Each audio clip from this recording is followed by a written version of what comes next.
क्या आपने surgery without blade technique के बारे में सुना है?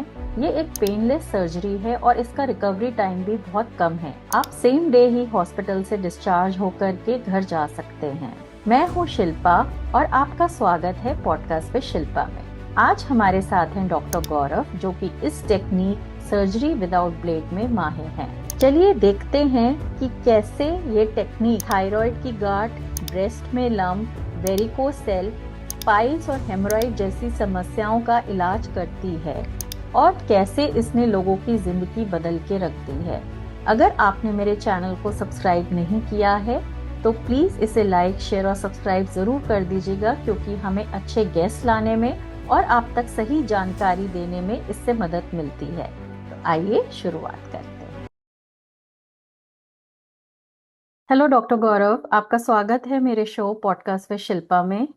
तो आपके प्रोफाइल में एक मुझे बहुत ही इंटरेस्टिंग चीज़ लगी, that is surgery without blade. तो मैं आपसे जानना चाहूंगी कि आप ये सर्जरी कैसे करते हैं विदाउट ब्लेड, और ये रेगुलर सर्जरी से कैसे डिफरेंट है। Thank you ma'am. पहले तो ये इनविटेशन के लिए हम्म। ऑनर है मेरे लिए।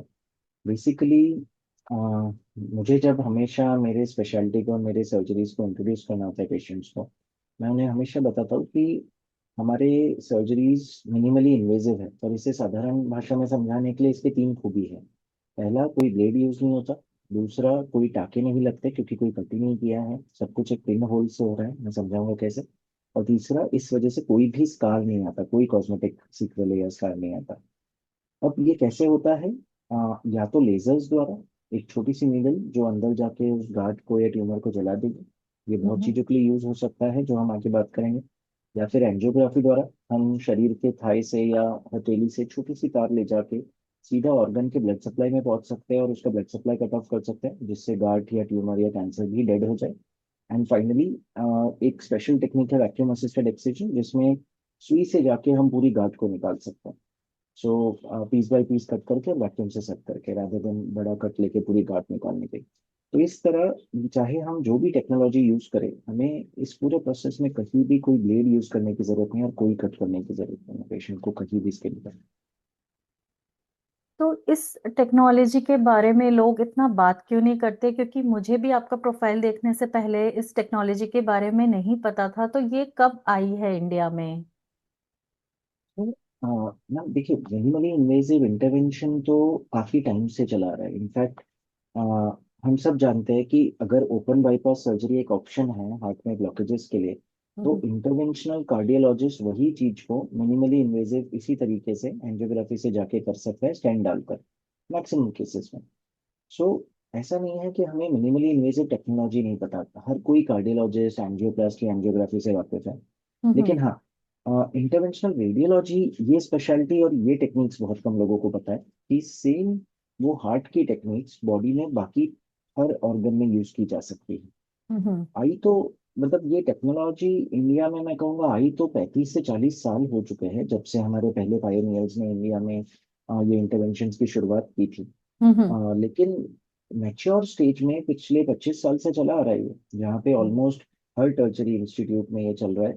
फेलोशिप्स और ट्रेनिंग प्रोग्राम्स चल रहे हैं, और आज तो हर टायर 2 और टायर 3 सिटी में भी ये एंटर कर चुका है। जस्ट दैट अवेयरनेस नहीं है, जो आपने सही हम्म। कहा कि आपको भी प्रोफाइल पढ़ने पे अगर नहीं पता था, तो लेमैन या नॉर्मल लोग जो नहीं इतना अपडेटेड है उन्हें हम्म। कैसे जानकारी होगी। तो हाँ, अवेयरनेस अभी भी बहुत ज्यादा लैकिंग है।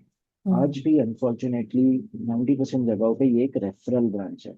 यानी कि जब किसी सर्जन को जरूरत पड़ती है कि पेशेंट को ब्लीड हो गया है और उन्हें पता है कि ऑपरेट करके बहुत मुश्किल होगा ब्लीड को बंद करना, तब हम्म। वो एक इंटरवेंशनल रेडियोलॉजिस्ट को इन्वॉल्व करते हैं कि आप एंजियोग्राफी करके बंद कर दीजिए, अंदर से जाते हुए, बिना किसी चीज पर के। तो हमेशा एक रेफरल ब्रांच रहा है, पर अब सिनेरियो चेंज करना है आपकी मदद से, और कुछ हमारे कैंपेन्स की मदद से अवेयरनेस क्रिएट करनी है, जिससे लोगों को इस ब्रांच और इस टेक्निक्स के बारे में पता चले। तो जैसे आपने ये वर्ड यूज करा, इंटरवेंशनल रेडियोलॉजिस्ट, अगर आप इसको मुझे सिंपल टर्म्स में समझाएं तो क्या होगा? तो हम सब जानते हैं कि एक रेडियोलॉजिस्ट या डायग्नोस्टिक रेडियोलॉजिस्ट क्या होता है। ये हम्म। एक ऐसा सब स्पेशलिस्ट या डॉक्टर है जो अलग अलग मशीन्स का यूज करके, चाहे वो एक्सरे हो, सोनोग्राफी हो, सीटी स्कैन हो, एमआरआई हो, हमारे बॉडी में झांक सकता है या इमेजिंग कर सकता है डायग्नोसिस के लिए, इसलिए उन्हें हम्म। कहते हैं डायग्नोस्टिक रेडियोलॉजिस्ट, हम्म। ताकि वो ढूंढ पाए कि क्या बीमारी है।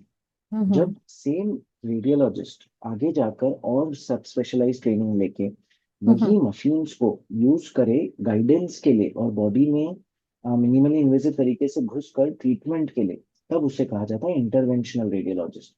क्योंकि अब हम्म। वही डॉक्टर इंटरवेंशन करके बीमारी को ठीक कर रहा है, चाहे वो कोई ट्यूमर हो जिसे निकालना हो, कोई ब्लीड हो जिसे बंद करना हो, कोई क्लॉट हम्म। हो जिसे ब्लॉकेज को खोलकर फ्लो वापस शुरू करना हो, तब हम्म। उसे इंटरवेंशनल रेडियोलॉजिस्ट कहते हैं। साधारण भाषा में हम एक सिंपल एनालॉजी के लिए, जैसे एक इंटरवेंशनल कार्डियोलॉजिस्ट हार्ट में एंजियोग्राफी करके ब्लॉकेज को खोल के एंजियोप्लास्टी कर सकते हैं, सेम प्रकार से अगर किसी पेशेंट को ब्रेन में स्ट्रोक हो जाए या हम्म। क्लॉट की वजह से, या थाई हम्म। में पैर में स्ट्रोक हो जाए, गैंग्रीन हो जाए, हम्म। एक इंटरवेंशनल रेडियोलॉजिस्ट उसी तरीके से जाके वो ब्लॉकेज खोल के स्ट्रोक को रिवर्स कर सकता है, सही समय पे किया जाए तो, या पैर में गैंग्रीन प्रिवेंट कर सकता है। तो ये एक हम्म। सिंपल अंडरस्टैंडिंग है कि इंटरवेंशनल रेडियोलॉजिस्ट क्या होते हैं। तो एक क्वेश्चन मेरे माइंड में आ रहा है कि क्या ये टेक्नोलॉजी जो सर्जरी विदाउट ब्लेड है, ये एक नॉर्मल सर्जरी से एक्सपेंसिव होती है? अनफॉर्चुनेटली मैक्सिमम केसेस में जी हाँ। ऑल्दो हमारे प्रोसीजर्स में बहुत सारे सर्जरी के खर्चे कम हो जाते हैं, जैसे एनेस्थीसिया की जरूरत नहीं है तो anaesthetist cost, general anaesthesia, medicine कम, और हॉस्पिटल स्टे बिल्कुल ज्यादा नहीं है। अगर सर्जरी में 3 to 5 डेज एवरेज स्टे है, यहाँ पे 6 hours to 24 hours का स्टे है मैक्सिमम। आईसीयू की जरूरत नहीं है, तो बहुत खर्चे कम हो जाते हैं। लेकिन एक बॉटल नेक है या एक लिमिटेशन है, वो औजार जो हमें यूज करने पड़ते हैं। आज भी जो हम लेजर्स या मॉडर्न लेजर्स जैसे रेडियो फ्रिक्वेंसी या माइक्रोवेव एंटीनास, ये वैक्यूम असिस्टेड ऑक्सीजन नीडल्स, या फिर एंजियोग्राफी का जितना भी हार्डवेयर होता है हमारे पास, micro catheter sheets, micro wires, ये हम्म। इतना फाइन ट्यून्ड होता है और इतने रेयर मेटल से बनता है, कोबाल्ट, क्रोमियम एलॉयज, और इतना लेजर कट टेक्नोलॉजी से बनता है कि ये आज भी बहुत महंगा है। इसलिए हमारे प्रोसीजर्स, अगर इंडियन करेंसी में बात करूँ तो ऑन एन एवरेज 1.5 lakhs के ऊपर ही जाते हैं। हम्म। जो कभी कभी पेशेंट को बहुत खटकता है कि ये मिनिमली इन्वेसिव है, जल्दी हो रहा है, हॉस्पिटल स्टे कम है, फिर महंगे क्यों है सर्जरी से। तो हम्म। मेन प्रॉब्लम है वो हार्डवेयर कॉस्ट, और ये सारा हार्डवेयर डिस्पोजेबल हार्डवेयर है, यानी कि हम्म। एक पेशेंट पे यूज करके हमें उसे फेंक देना होता है, अनलाइक सर्जन्स जिनके लिए मेन हार्डवेयर है एक blade, sutures and skill set. कोई एंड ये सब भी स्टेरिलाइजेबल हार्डवेयर है, करंट यूज किया जा सकता है कभी कभी 100 से 500 पेशेंट्स तक। तो इसलिए वो एक मेजर डिफरेंस है जिस वजह से ये नॉर्मल सर्जरी से भी ज्यादा कॉस्टली हो सकता है। तो आपका कहने का मतलब है कि इस सर्जरी में आप जो भी टूल्स यूज करते हैं तो वो कभी भी रीयूज नहीं होते किसी और पेशेंट पे, आप उसको यूज करके तुरंत उसको डिस्पोज किया जाता है और नेक्स्ट पेशेंट आता है तो उसके लिए नए सब कुछ नया टूल्स और सब कुछ आता है? जी, ideally speaking yes. 50 to 70% hospitals ये रूल्स फॉलो करते हैं, specially private setups, corporate setups के लिए ये हम्म। मैंडेटरी है। बहुत सारे एनएबीएच या जेसीआई एक्रीडेटेड हॉस्पिटल्स के लिए मैंडेटरी है। अनफॉर्चुनेटली बहुत सारे चैरिटेबल इंस्टीट्यूशंस, गवर्नमेंट इंस्टीट्यूशंस में ये पॉसिबल नहीं है कि हर पेशेंट इतना खर्चा उठा पाए। वहाँ पे एथिलीन ऑक्साइड गैस से स्टेबलाइज करके कुछ गाइडलाइंस और रूल्स फॉलो करके एक्रेडिटेशन बॉडीज द्वारा ये रीयूज किए जाते हैं। हम्म। उससे एफिशिएंसी कम हो जाती है, कभी कभी हल्का सा कॉम्प्लिकेशन रिस्क बढ़ने का चांस होता है, इन्फेक्शन रिस्क बढ़ने के चांस होते हैं अगर ठीक से साफ नहीं किया गया उन इंस्ट्रूमेंट्स को। हम्म। बहुत सारा प्रोटोकॉल्स है कि एचआईवी पेशेंट का ना हो, तो वो रिस्क जरूर है, बट जब मजबूरी होती है कुछ हॉस्पिटल्स में किए जाते हैं, बट ये 70% हॉस्पिटल्स में नहीं यूज किए जाते, ये फेंक दिया बहुत जाता है। ही शॉकिंग है कि ये चीजें लोगों को नहीं पता हैं। और जैसे कि आपने बताया कि 6-7 आवर्स में अगर कोई छोटा सा ट्यूमर भी है तो वो सेम डे डिस्चार्ज हो सकता है हॉस्पिटल से, सेम डे वो वॉक करके वापस अपने घर जा सकता है। तो ये बहुत बड़ी बात है क्योंकि आप, इट्स वेरी डिफिकल्ट, एक नॉर्मल पर्सन जैसे कि मैं हूँ, हॉस्पिटल में जितने दिन आप रहते हो तो आपको मन करता है कि जल्दी से मेरा ट्रीटमेंट खत्म हो, जल्दी से मैं सही हूँ और मैं घर जाऊं। तो दिस इज रियली शॉकिंग कि इतना अवेयरनेस ही नहीं है कि इस तरह की भी सर्जरीज अवेलेबल हैं। मैम, आपके ये पॉइंट से मैं एक लॉन्च पैड लूंगा कुछ शेयर करने के लिए। एक रीजन है कि मैं मेरा करियर करते हुए, इंटरवेंशनल रेडियोलॉजी करते हुए, सोशल मीडिया पे आया, यूट्यूब पे, इंस्टाग्राम पे अवेयरनेस हम्म। क्रिएशन के लिए। मैं हमेशा परेशान होता था हॉस्पिटल में दो चीज़ों से।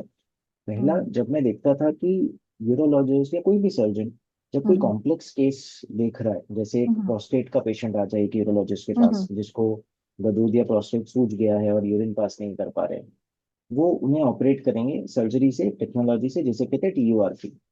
पर जब वो देखते थे कि ये पेशेंट को ब्लड थिनर्स चल रहे हैं, ये पेशेंट बहुत हाई रिस्क है एनेस्थीसिया के लिए क्योंकि इनको बहुत सारी बीमारियां हैं, डायबिटीज हम्म अनकंट्रोल्ड है, इनको ब्लीडिंग भी हो रही है यूरिन से, तब वो हमारे पास भेज देते थे कि सर ये बहुत ही कॉम्प्लेक्स केस है, ये आप करो। पर बाकी 90% पेशेंट्स को ये अनफॉर्चुनेटली ये टेक्नोलॉजी ये स्पेशलिटी के बारे में ऑप्शन नहीं दिया जाता था। हम्म सो वो डिस्टर्बिंग था मेरे लिए कि क्यों सिर्फ कॉम्प्लेक्स या वो केसेस जिनके लिए सर्जरी बहुत रिस्की है, पॉसिबल नहीं है, उनको रेफर किया जाए। एक नॉर्मल इंसान जिसको नहीं पता है कि यूरोलॉजिस्ट के अलावा भी कोई स्पेशलिस्ट प्रोस्टेट देख सकता है, उसको क्यों प्रैग्मेटिकली ये दोनों ऑप्शंस नहीं दिए जा सकते और फिर वो डिसाइड करे अपने हेल्थ के लिए कि क्या चूज करे। एक मिनिमली इन्वेसिव ऑप्शन भी है जो लोकल हम्म एनेस्थीसिया में किया जा सकता है, 4 घंटे 6 घंटे में घर जा सकते हैं, कोई हम्म एनेस्थीसिया, इसलिए एनेस्थीसिया कॉम्प्लिकेशंस की जरूरत नहीं है, एंड सो ऑन, बहुत सारे फायदे हैं। मेन कॉम्प्लिकेशंस बहुत कम है पोस्ट प्रोसीजर। जैसे हम्म TURP में प्रोस्टेट के लिए इतनी कॉम्प्लिकेशंस हो सकती है, यूरिन फ्लो नहीं कंट्रोल कर पाना, सेक्सुअल इश्यूज, इसमें कोई रिस्क नहीं। हम्म बट एक सेकेंड चीज जो मुझे हमेशा डिस्टर्ब करती थी, ऑलमोस्ट इन सिमिलर लाइंस, मैं जब भी जाके हॉस्पिटल रिसेप्शन पे खड़ा होता था, कभी कभी 17 घंटे की ड्यूटी के बाद भी, एक हम्म इंटरेस्ट था, मैं हमेशा खड़ा होता देखने के लिए कि 1 घंटा खड़ा होता हूँ, देखता हूँ कि पेशेंट्स आके कौन से स्पेशलिस्ट के बारे में पूछते हैं। हम्म मैंने देखा कि पेशेंट्स बेसिक स्पेशलिटी के बारे में तो पूछ ही रहे हैं कि मुझे जनरल मेडिसिन डॉक्टर को दिखाना है, सर्जन को राइट दिखाना है, हम्म डर्माटोलॉजिस्ट को दिखाना है, सब स्पेशलिस्ट के बारे में भी पूछ रहे हैं आज कि मुझे हम्म मेडिकल ऑन्कोलॉजिस्ट की अपॉइंटमेंट चाहिए, गैस्ट्रो की अपॉइंटमेंट चाहिए। पर एक भी पेशेंट, चाहे मैं 1 घंटा खड़ा रहूं चाहे 4, ये कभी आके नहीं पूछता था कि मुझे एक इंटरवेंशनल रेडियोलॉजिस्ट की अपॉइंटमेंट चाहिए हम्म OPD बेसिस में। क्योंकि सो इसके बारे में दैट अवेयरनेस ही नहीं है। Exactly. That's the so main वो रीजन मैं आई थिंक जो लोग इस पॉडकास्ट को देखेंगे तो उनको भी काफी शॉकिंग लगेगा कि ऐसे भी ट्रीटमेंट्स अवेलेबल हैं। तो जैसे मैंने भी आपको बोला कि मुझे भी नहीं पता था before before doing your profile, जबकि मुझे मेडिकली काफी अवेयरनेस है, I am doing so many health podcast and everything. लेकिन आपके प्रोफाइल देखने से पहले मुझे भी नहीं पता था, तो इसके बारे में आई थिंक अवेयरनेस बहुत कम है। बिल्कुल। तो that was the trigger which pushed me कि नहीं, आई हैव टू, एटलीस्ट मुझे मेरा रोल करना है और हम्म सोशल मीडिया पे अवेयरनेस क्रिएशन का ट्राई करना है। ऑफ कोर्स जब मैंने शुरू किया था मुझे ये नहीं पता था कि हम इस लेवल तक जा पाएंगे या एटलीस्ट कुछ हद तक अवेयरनेस हम्म क्रिएट कर पाएंगे। But I am hmm happy. So yes, मैं बिल्कुल आपसे एग्री करता हूँ, वैलिडेट करता हूँ और ग्रेटफुल हूँ कि आप ये हेल्प कर रहे हैं इस स्पेशलिटी और ये टेक्निक्स के बारे में अवेयरनेस क्रिएट करने के लिए। तो ये टेक्नोलॉजी कैसे काम करती है? तो क्या आप स्क्रीन पे देख करके सर्जरी करते हैं? तो यस, जैसा हमने बात की कि क्योंकि हम बाय ट्रेनिंग प्राइमरी रेडियोलॉजिस्ट थे और बाद में हमने सर्जरी, मिनिमली इन्वेसिव सर्जरी सीखी। हमारा मेन एडवांटेज है कि हम हमारे इंस्ट्रूमेंट्स को, हमारी मशीन्स को, जैसे sonography machine, live x-ray machine जिसे फ्लोरोस्कोपी बोलते हैं, हम इनका मदद लेके किसी भी ऑर्गन में सटली जा सकते हैं नेविगेट करके, और हम्म सिर्फ वो ट्यूमर को नुकसान पहुंचा सकते हैं बिना किसी और चीज को नुकसान पहुंचाए। फॉर एग्जाम्पल, अगर एक पेशेंट मेरे पास आ जाए थायराइड की गांठ लेके, हम्म जिसके लिए सर्जन के पास पूरी दुनिया में एक ही इलाज है, चाहे वो गोल्टर हो, नॉन कैंसरस हो, और वो इलाज है हेमीथायरॉयडेक्टोमी, यानी कि आधा थायराइड निकाल दिया जाए, और अगर दोनों हम्म साइड गांठ है तो पूरा थायराइड निकाल दिया जाए, जिसके बाद पेशेंट को आजीवन मेडिकेशन का बहुत सारी चीजें झेलनी पड़ती हैं। हम्म सेम प्रोसीजर आज मैं सोनोग्राफी की मदद से, सोनोग्राफी में देखते हुए, एक छोटी सी नीडल से जो 18 इंच डायमीटर होती है, यानी कि एक इंजेक्शन वाली नीडल, जाकर मैं उस गार्ड को जला सकता हूँ बहुत रिफाइंड तरीके से, क्योंकि मैं लाइव सोनोग्राफी पे देख रहा हूँ उस गार्ड को, हम्म बिना किसी एडजेसेंट स्ट्रक्चर को नुकसान पहुंचाए। वो guard air pipe, recurrent laryngeal nerve यानी कि वोकल कॉर्ड की नर्व, हर चीज से चिपकी हुई है। पर मेरा हम्म टेक्नोलॉजी इतना प्रेसाइज है कि वो किसी चीज को 1% भी हीट नहीं फैलाएगा, लेकिन गार्ड को पूरी तरह डेड कर देगा जलाकर, हम्म जिससे 9 महीने में जब बॉडी देखेगी गार्ड डेड है, अपने आप उसे श्रिंक करके एब्जॉर्ब करके मैक्रोफेजेस नाम के सेल से गायब कर देगी नेचुरली, दैट्स बिना किसी स्कार अमेजिंग। के। That's so amazing. सो इसी तरह चाहे वो सोनोग्राफी गाइडेंस हो, चाहे वो फ्लोरोस्कोपी गाइडेंस हो जो हम एंजियोग्राफी के लिए यूज करते हैं, सेम फ्लोरोस्कोपी जिससे हार्ट के डॉक्टर्स हार्ट की नसों में जाते हैं, हम उससे ब्रेन, पैंक्रियाज, लिवर, थाइस, आप हम्म कोई भी नस बॉडी का नाम ले लो, हम उस ऑर्गन में जा सकते हैं और उसे ट्रीट कर सकते हम्म। तो इसमें आप कौन से इमेजिंग टूल्स यूज करते हैं? तो जैसा हमने एक एग्जांपल दिया, पहला कॉमन इमेजिंग टूल है सोनोग्राफी गाइडेंस, यानी कि एक हम्म अल्ट्रासाउंड मशीन, हम्म जिससे हम थायराइड की गांठें, ब्रेस्ट की गांठें, हाथों और पैरों में अगर कोई गांठ हो गई है, ये हम्म सारी ट्रीट करता है, जो इजीली एक्सेसिबल है ऊपर से। हम्म पर अगर कोई बोन में प्रॉब्लम है, लंग में है, या डीप ऑर्गन्स में जैसे लिवर, किडनी, लोअर लिम्स यानी कि पैरों में, तब या नसों का प्रॉब्लम है, तब हम हम्म सिर्फ सोनोग्राफी की मदद से नहीं जा सकते। तब हम हम्म एक्सरे के माध्यम से, लाइव एक्सरे फ्लोरोस्कोपी के माध्यम से, एंजियोग्राफी सूट में, एंजियोग्राफी रूम में इलाज करते हैं।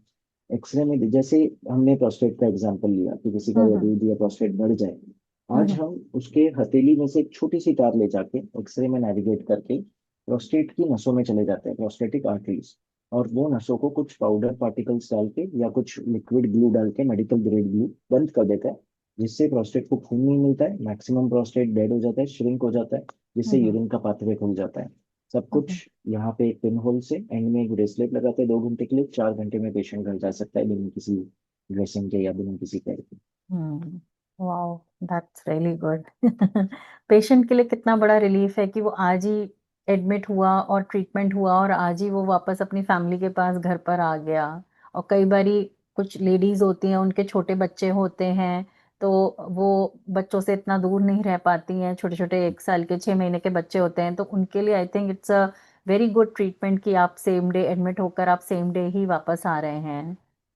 स्पेशली आज के जमाने में जब न्यूक्लियर फैमिलीज है, ये बहुत वाइटल हो गया। पहले यस, जैसा नहीं है राइट। कि मदर एडमिट है, पीछे सात आठ हम्म फीमेल्स है केयर लेने के लिए बच्चे की, हम्म ऑप्शन ही नहीं है। तो ऑप्शन ही डेफिनेटली नहीं है, बहुत सही अच्छा बात पॉइंट है। बोला आपने। यस।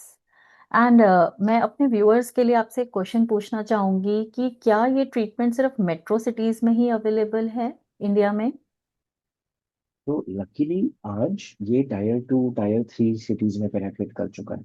हम्म मेरे कलीग्स, ऑल्दो मैं कहूँगा इंडिया में active senior experience interventional radiologist आज भी शायद 400 से 500 होंगे, बहुत ज्यादा नंबर्स नहीं होंगे। हम्म लेकिन हर टायर 2 और कुछ टायर 3 सिटीज में भी ये पेनेट्रेट कर चुका है। आप नाम लीजिए शहर का, उदयपुर, सिक्कर, मतलब राजस्थान से लेकर साउथ तक छोटे छोटे शहरों में भी ये पेनिट्रेट कर चुका है। हाँ, टायर 3 या विलेज लेवल पे अभी भी मैं कहूँगा 40% है, but hmm even that's not bad. So hmm definitely available है। नंबर ऑफ सर्जन्स बहुत कम है, सर्जन टू पॉपुलेशन रेशियो बहुत कम है। 400 हम्म सर्जन्स या interventional radiologist for the whole country, so many billion people. So people, right. Definitely definitely बहुत कम है, बट करंट अवेयरनेस के लिए फिलहाल दे आर मैनेज। हम्म और जैसे कि आपने थायराइड ग्वाइटर की बात करी, जो गांठ होती है हमारे उसमें, तो इसके क्या सिम्टम्स होते हैं? तो आप ये स्टैटिस्टिक्स सुन के शॉक होंगे, पर अगर हम रैंडमली 100 लोगों का सोनोग्राफी करना चालू करें, नेक का, जो हम हम्म करते नहीं है नॉर्मली, हम्म चेकअप में भी पेट का करता है, 76% पॉपुलेशन में थायराइड के अंदर हमें छोटी गांठें दिख सकती है। Oh my god. क्या वो सेवेंटी गांठ सिक्स विजिबल नहीं होती है? Sorry to interrupt you. Percent वो। नहीं, क्योंकि वो बहुत छोटी है, अभी तक वो ओके विजिबल नहीं है। उनमें से ओके। 5% में किसी ना किसी पॉइंट पे लाइफ में जब वो बड़ी होगी, विजिबल हो जाएगी, और वो पेशेंट्स डॉक्टर्स को अप्रोच करेंगे। हम्म बट छोटी गांठें जो अभी तक बड़ी नहीं है, वो हम्म इतनी कॉमन है। लकीली इनमें से मैक्सिमम गांठें कोलॉइड नोड्यूल्स या थायराइड सेल्स की ही डीजेनरेटेड गांठें होती है, तो हम्म चिंताजनक नहीं है स्टैटिस्टिक्स। इनमें से जिनकी गांठें बड़ी होना शुरू हो जाती है हम्म साइज में, बहुत सारी टेंडेंसीज की वजह से, उसे गोइट्रोजेनिक टेंडेंसी बोलते हैं, वो धीरे धीरे एक तो कॉस्मेटिकली दिखने लगती है, जिससे हम्म जब भी वो सॉलो कर रहे हैं या जब वो बड़ी हो जाती है वैसे भी दिखने लगती है। कॉस्मेटिकली थोड़ा डिस्टर्बिंग होता है, neck is a important structure, और बहुत ये पेशेंट्स क्लासिकली आपको दिखेगा कि टर्टल नेक्स या स्कार्फ पहन के घूम रहे हैं, इवन हम्म ऐसे वेदर में जिसमें जरूरत नहीं है। जरूरत नहीं है। सेकंड, क्योंकि ये साइज जब बढ़ रहा है, हम्म ये air pipe, food pipe, vocal nerves पे प्रेशर करना शुरू कर दिए, तो हम्म पेशेंट को सांस लेने में दिक्कत या खाना निगलने में भी बार बार अटकने लग जाता है।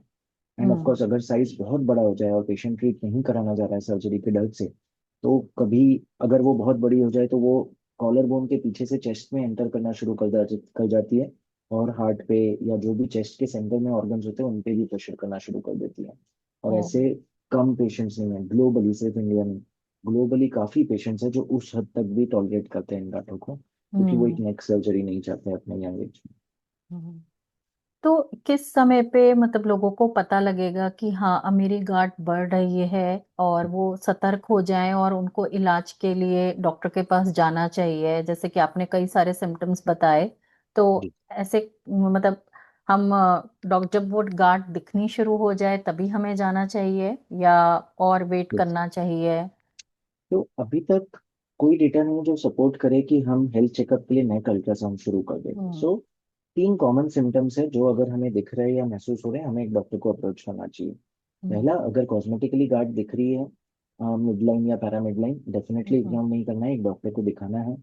सेकेंड, अगर प्रेशर सिम्टम्स माइल्डली भी शुरू हो गए, लेटते समय थोड़ा सा सांस लेने में दिक्कत आ रही है क्योंकि गार्ड ज्यादा प्रेस कर रही है पाइप को, अ, खाना खाते समय कुछ अटक रहा है बार बार गार्ड के पास, वॉइस थोड़ा थोड़ा चेंज हो रहा है, खुरदुरी या सख्त हो रही है, हार्ड हो रही है, स्पेशली हम्म। फीमेल्स में और जल्दी नोटिस होता है। एंड ये प्रेशर सिम्टम्स बोलते हैं, so cosmetic nodule, pressure symptoms. And तीसरा, अगर थायराइड लेवल्स फ्लक्चुएट हो रहे हैं, आपका मेटाबॉलिज्म स्लो या फास्ट हो रहा है, वेट लॉस या वेट गेन हो रहा है, साथ में हेयर फॉल, मेंस्ट्रुअल इश्यूज आ रहे हैं, इसका मतलब कुछ तो मेटाबॉलिक इशू है। और अगर ब्लड टेस्ट आपने कराई, उसमें आपको पता चला कि थायराइड कम है या ज्यादा है, जरूरी नहीं है हो, बट अगर ऑल्टर्ड है और हम्म। स्पेशली हाइपर थायराइड है, ज्यादा थायराइड चल रहा है, तो हम्म। आपको यस डॉक्टर को पास जाना है, बिकॉज वो नॉड्यूल ऑटोनोमस या टॉक्सिक हो सकता है और वो बहुत मात्रा में थायराइड बना रहा है, जो बहुत जल्द बहुत दिक्कत दे सकता है। तो ये तीन कॉमन सिम्टम्स है जिसमें इमीडिएटली डॉक्टर को अप्रोच करने का सोचना। तो क्या इस ट्रीटमेंट के बाद स्कार बचता है? जैसा, अगेन, हमारा पूरा पर्पस ही है कि this should be bladeless, sutureless, scarless. तो हम्म। कोई स्कार नहीं दिखाई पड़ता। In fact hmm. Maximum patients, specially जब टायर टू थ्री सिटी से हमारे पास ट्रैवल करके आते हैं और जब फॉलो अप करते हैं 6 महीने बाद या वीडियो कंसल्टेशन पे, तो उनकी यही कंप्लेन होती है, सर गांठ तो गायब हो गई लेकिन हर कोई हमें हमारी बात ही नहीं मानता कि हम ऑपरेट करके आ गए क्योंकि कोई स्कार नहीं दिख रहा है। आज भी हम्म। कोई नहीं बता सकता कि कहाँ से किया था। तो इट इज, ये कोई गिमिक नहीं है, 100% स्कारलेस है, यानी कि कभी नहीं दिखेगा कि कहाँ से वाह। किया था। हम्म। तो इसका रिकवरी टाइम कितना होता है डॉक्टर गौरव? तो थायराइड, अभी फिलहाल मैं माइक्रोवेव एब्लेशन की बात करूं, मॉडर्न लेजर टेक्नोलॉजी या रेडियो फ्रीक्वेंसी एब्लेशन, जिसमें हम छोटी गांठों को जला सकते हैं या मॉडरेट साइज गांठों को भी। On an average discharge time 4 to 6 hours है। हम्म। यानी कि पेशेंट का मैंने 10 AM मैंने पेशेंट को लिया टेबल पे, 10:30 खत्म किया, by 1 PM patient can go home. Of course hmm. कभी कभी इंडिया में क्योंकि डे केयर मेडिक्लेम अप्रूवल्स अभी भी आसान नहीं है, तो हमें 24 आवर्स एज फॉर्मेलिटी रखना पड़ता है। But hmm. अदरवाइज क्योंकि लोकल एनेस्थीसिया में है, एक छोटा सा इंजेक्शन है, रिकवरी टाइम या रिकवरी पीरियड प्रैक्टिकली जीरो है। उसके बाद हम्म। 3 डेज के लिए हो सकता है हम एंटीबायोटिक्स, पेन किलर दें, जो घर पे पेशेंट ले सकता है अपना जॉब रिज्यूम करते हुए। अदरवाइज हम्म। कोई रिकवरी टाइम नहीं। इनफैक्ट एक सरप्राइजिंग ट्रिविया शेयर करूंगा, मैं जब कोरिया और जापान गया था, हम्म। कोरिया, जापान एंड चाइना, ये टेक्नोलॉजी देखने के लिए बहुत हम्म। शुरुआत में, तब मैंने देखा कि वो लोग एडमिट नहीं करते पेशेंट को 4 घंटे के लिए भी, they do it on OPD basis अपने अल्ट्रासाउंड कैबिन्स में, कोई ऑपरेशन थिएटर में नहीं हमारी तरह। वाह। और 17 से 20 पेशेंट पर डे होते हैं टॉप हॉस्पिटल्स में, क्योंकि वहाँ पे ये स्टैंडर्ड ऑफ केयर है, वहाँ पे surgery is not standard of care for maximum cases.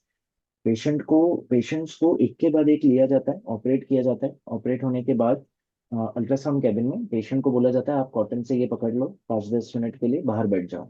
जब आप 2 घंटे बाद बाहर आते हो, आप देखते हो 17 लोग बैठे हुए लाइन से, और फिर उन्हें बोला जाता है ठीक है आप कॉटन फेंक दो और अभी घर निकल जाओ। हम्म। ओपीडी बेसिस पे वॉक इन पेशेंट आता है और 2 घंटे में अपने घर जाता है, इतना हम्म। स्ट्रीमलाइंड है वहाँ पे। So it is that zero recovery period होता है। हम्म।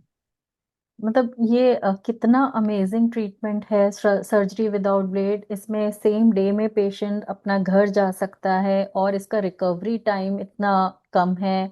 और मतलब इट्स सो बेनिफिशियल। बहुत सारे पेरेंट्स हैं, हमारे इंडियन पेरेंट्स, जो कि अकेले अकेले रह रहे हैं इंडिया में, जिनके बच्चे बाहर हैं, तो उनके लिए कितना अच्छा है कि वो आराम से अपना जा करके ये ट्रीटमेंट करा सकते हैं, एंड सेम डे वो वापस आ सकते हैं। वर्किंग मदर्स के लिए या छोटे बच्चे वाली जो मदर्स हैं, उनके लिए ट्रीटमेंट कितना मतलब अमेजिंग है। या फिर अगर फादर्स हैं, जैसे कि बॉयज हैं, जो कि सिर्फ एक फाइनेंशियली मेंबर हैं फैमिली के, जो सबको सपोर्ट कर रहे हैं, तो वो भी अपनी जॉब को रिज्यूम कर सकते हैं सेम डे। तो I think this is an amazing treatment जो लोगों को कितना हेल्प कर सकता है।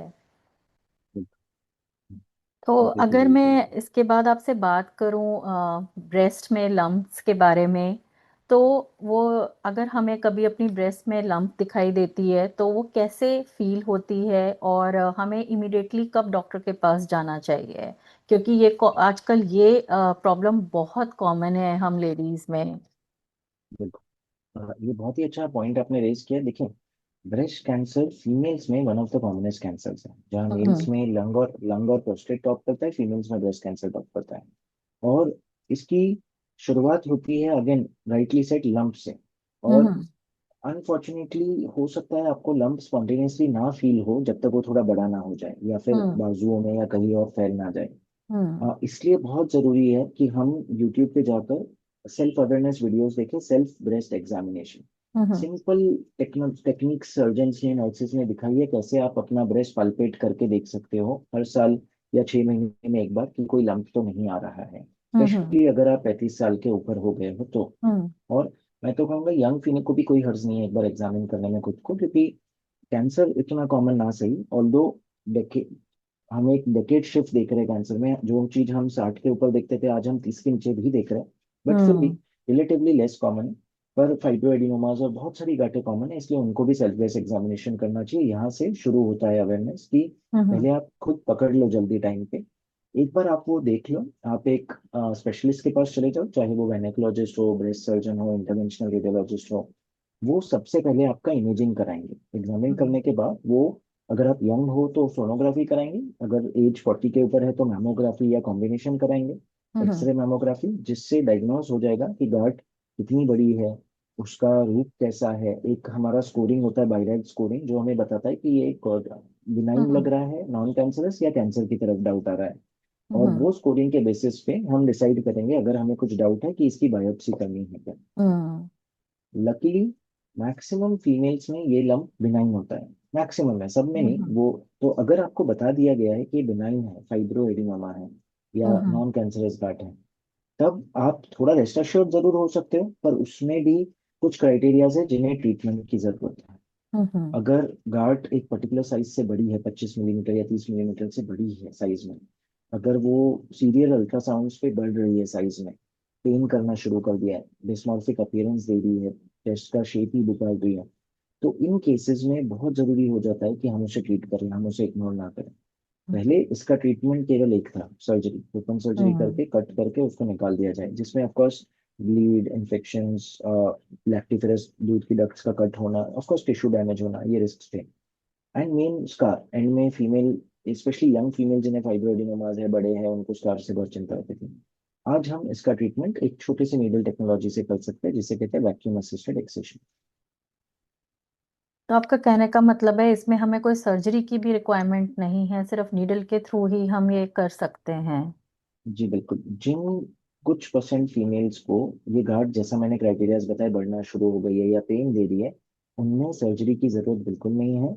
हम एक नीडल से जाके, जैसे हम पहले बायोप्सीज करते थे, उस छोटी सी नीडल से सुन करके पेशेंट के होश में रहते हुए, वो नीडल से गांठ को पीस बाय पीस कट करके पूरा निकाल सकते हैं। एक वैक्यूम टेक्नोलॉजी उसे एक कैनिस्टर में कलेक्ट कर लेती है पीसेस को।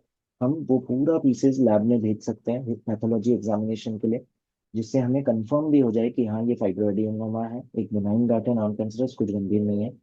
पेशेंट 1 घंटे के अंदर अपने घर जा सकते हैं, और ये प्योरली ओपीडी बेसिस पे किया जा सकता है। इसके लिए कोई एडमिशन या ऑपरेशन थिएटर की भी जरूरत नहीं तो इसमें है, एंड आपको कम्प्लीटली ब्रेस्ट स्कारलेस। रिमूव करने की भी जरूरत नहीं होती है? ब्रेस्ट रिमूव का तो क्वेश्चन ही नहीं है इसमें। हमें अगेन कोई ब्लेड की जरूरत नहीं है, सब कुछ एक नीडल से, छोटे से होल से हो रहा है, ऑलमोस्ट पेन के निब से पतला। कोई टाको की जरूरत नहीं है और कोई स्कार नहीं है इसमें। बिल्कुल ही कोई इन्वेजिवनेस या कोई इन्वेजिव अप्रोच की जरूरत नहीं है, बट बिनाइन गांठों के लिए। कैंसर हम्म। में बहुत कम कंडीशंस के लिए ये या सिमिलर टेक्नोलॉजीज अप्रूव्ड है, क्रायो हम्म। एब्लेशन जैसे, बट नॉन कैंसरस गांठों की बात हो रही है जो बहुत कॉमन है। तो ये जो निडल बायोप्सी आपने बताई, इसके कुछ रिस्क होते हैं या ये बिल्कुल सेफ है? अगर मैं वर्ल्ड का, ग्लोबली, हम्म। अमेरिका, जापान, डिफरेंट कंट्रीज का और इंडिया का लार्जेस्ट वॉल्यूम डेटा बताऊं, जैसे हम्म। हमारे कोवई मेडिकल कॉलेज तमिलनाडु ने डेटा पब्लिश किया था उनका, I guess more than 192 cases.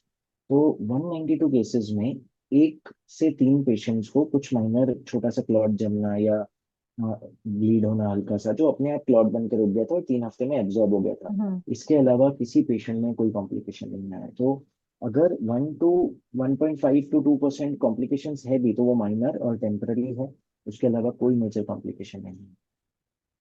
और बहुत जगह मैंने ऐसा सुना है कि बायोप्सी से कैंसर स्प्रेड होता है, तो ये मिथ है क्या या फैक्ट है ये?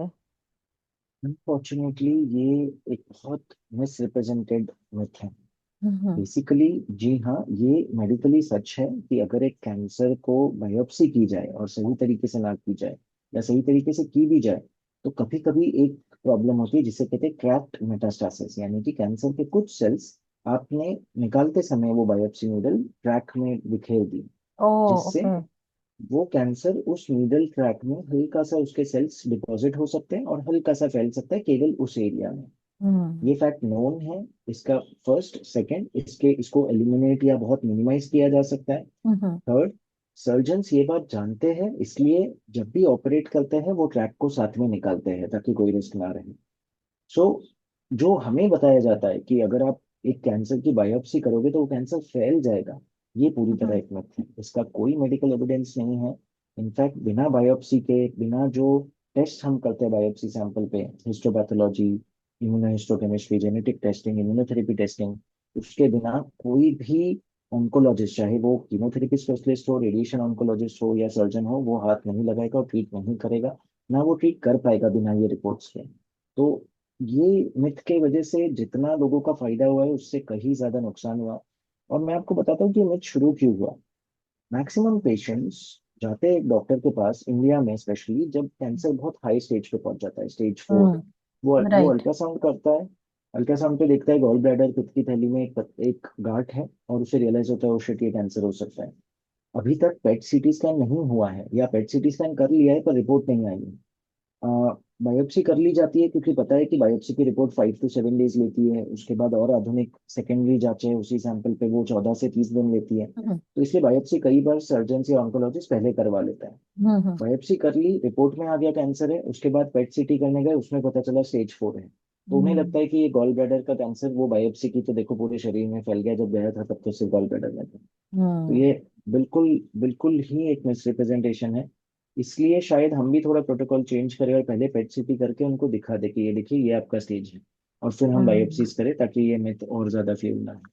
ऑफ कोर्स इसमें, to be honest, unfortunately parallel specialist का बहुत ज्यादा रोल है, जिसमें उन्होंने कोई कमी नहीं छोड़ी है मिथ फैलाने में। मैं आज भी वीडियोस देख के दुख होता है जहाँ पे सो कॉल्ड आचार्यज और वैद आके बता रहे कि देखिए ऑरेंज की आपने एक छिलका निकाला तो वो सड़ जाएगा, इसलिए कैंसर भी फैल जाएगा। इसका हम्म। कोई बेसलेस एनालॉजी है ये। But right. पेशेंट्स अनफॉर्चुनेटली उन्हें ट्रस्ट करके कोई हम्म। थेरेपी नहीं लेते टाइम पे, बायोप्सी ना होने की वजह से, और नुकसान कर देते हैं। हम्म।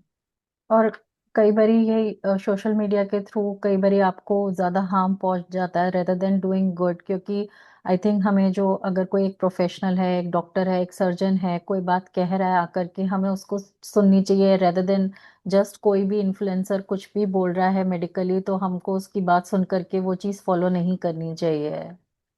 तो आई थिंक। अनफॉर्चुनेटली डॉक्टर्स का कंटेंट एविडेंस बेस्ड हो, साइंस हम्म। बेस्ड हो, लेकिन अगर आपके प्रेजेंटेशन में प्रोफेशनलिज्म और प्रैक्टिकल वैल्यू है सिर्फ, तो वो उतना हम्म। वायरल नहीं जाता जितना ये सो कॉल्ड प्रैक्टिशनर्स के संतरे और कई गिमिक्स जाते राइट। हैं।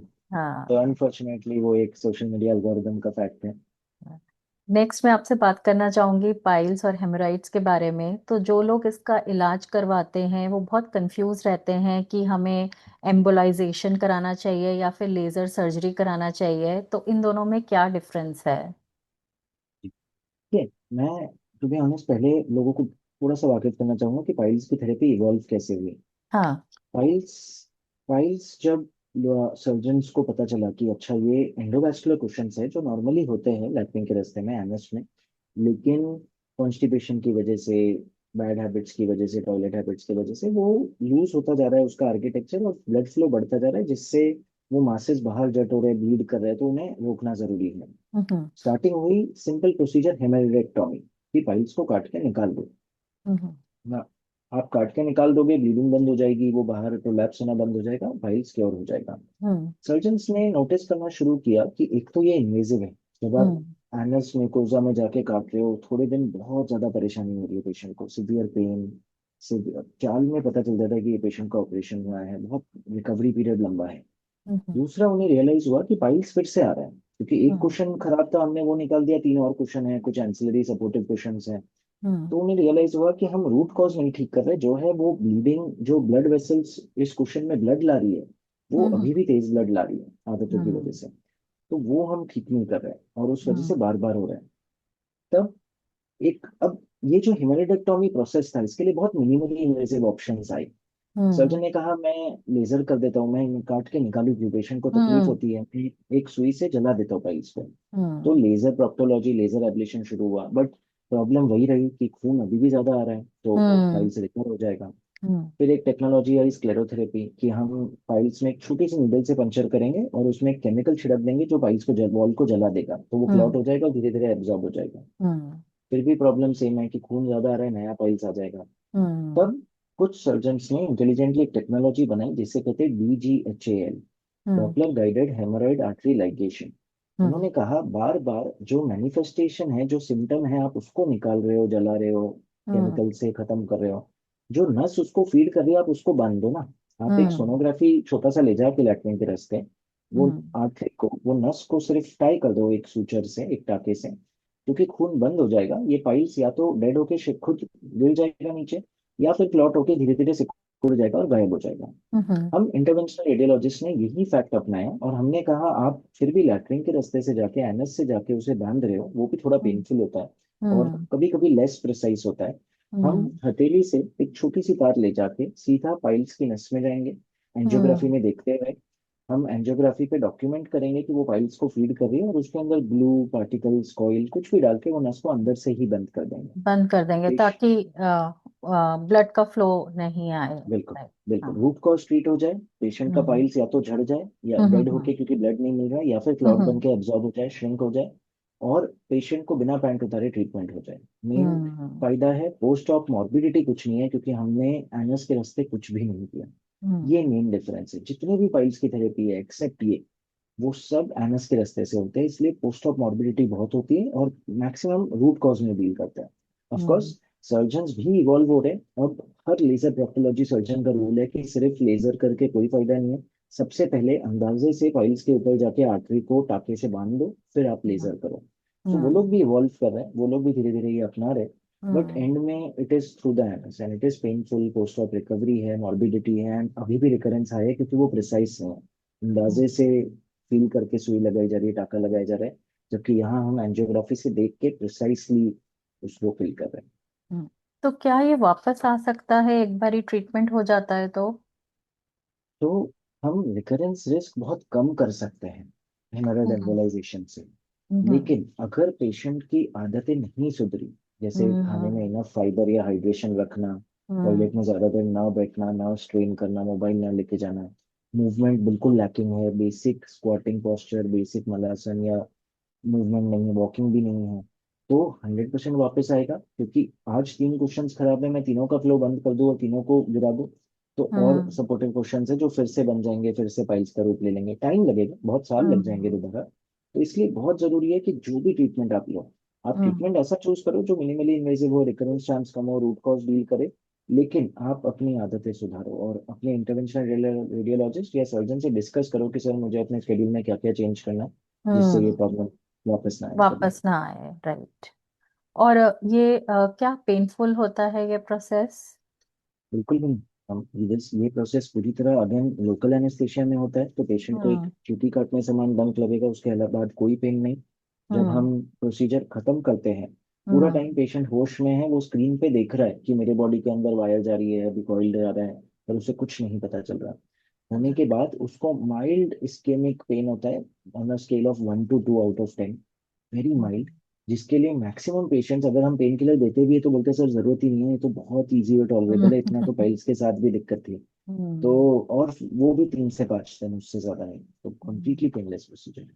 और ये पाइल्स की प्रॉब्लम बहुत कॉमन है फीमेल्स में नॉर्मल डिलीवरी के बाद में, और मेंस में भी ये पाइल्स की प्रॉब्लम बहुत कॉमन है। और मतलब ये ट्रीटमेंट जो आप बता रहे हैं इतना अमेजिंग है कि इतना पेनफुल भी नहीं है, और सेकेंडली इसका रीअक्रेंस भी आपने बताया कि काफ़ी कम है, अगर आप डेफिनेटली आपको एक हेल्दी लाइफस्टाइल और जो भी डॉक्टर्स के इंस्ट्रक्शंस हैं पोस्ट सर्जरी वो आपको फॉलो करने हैं, right?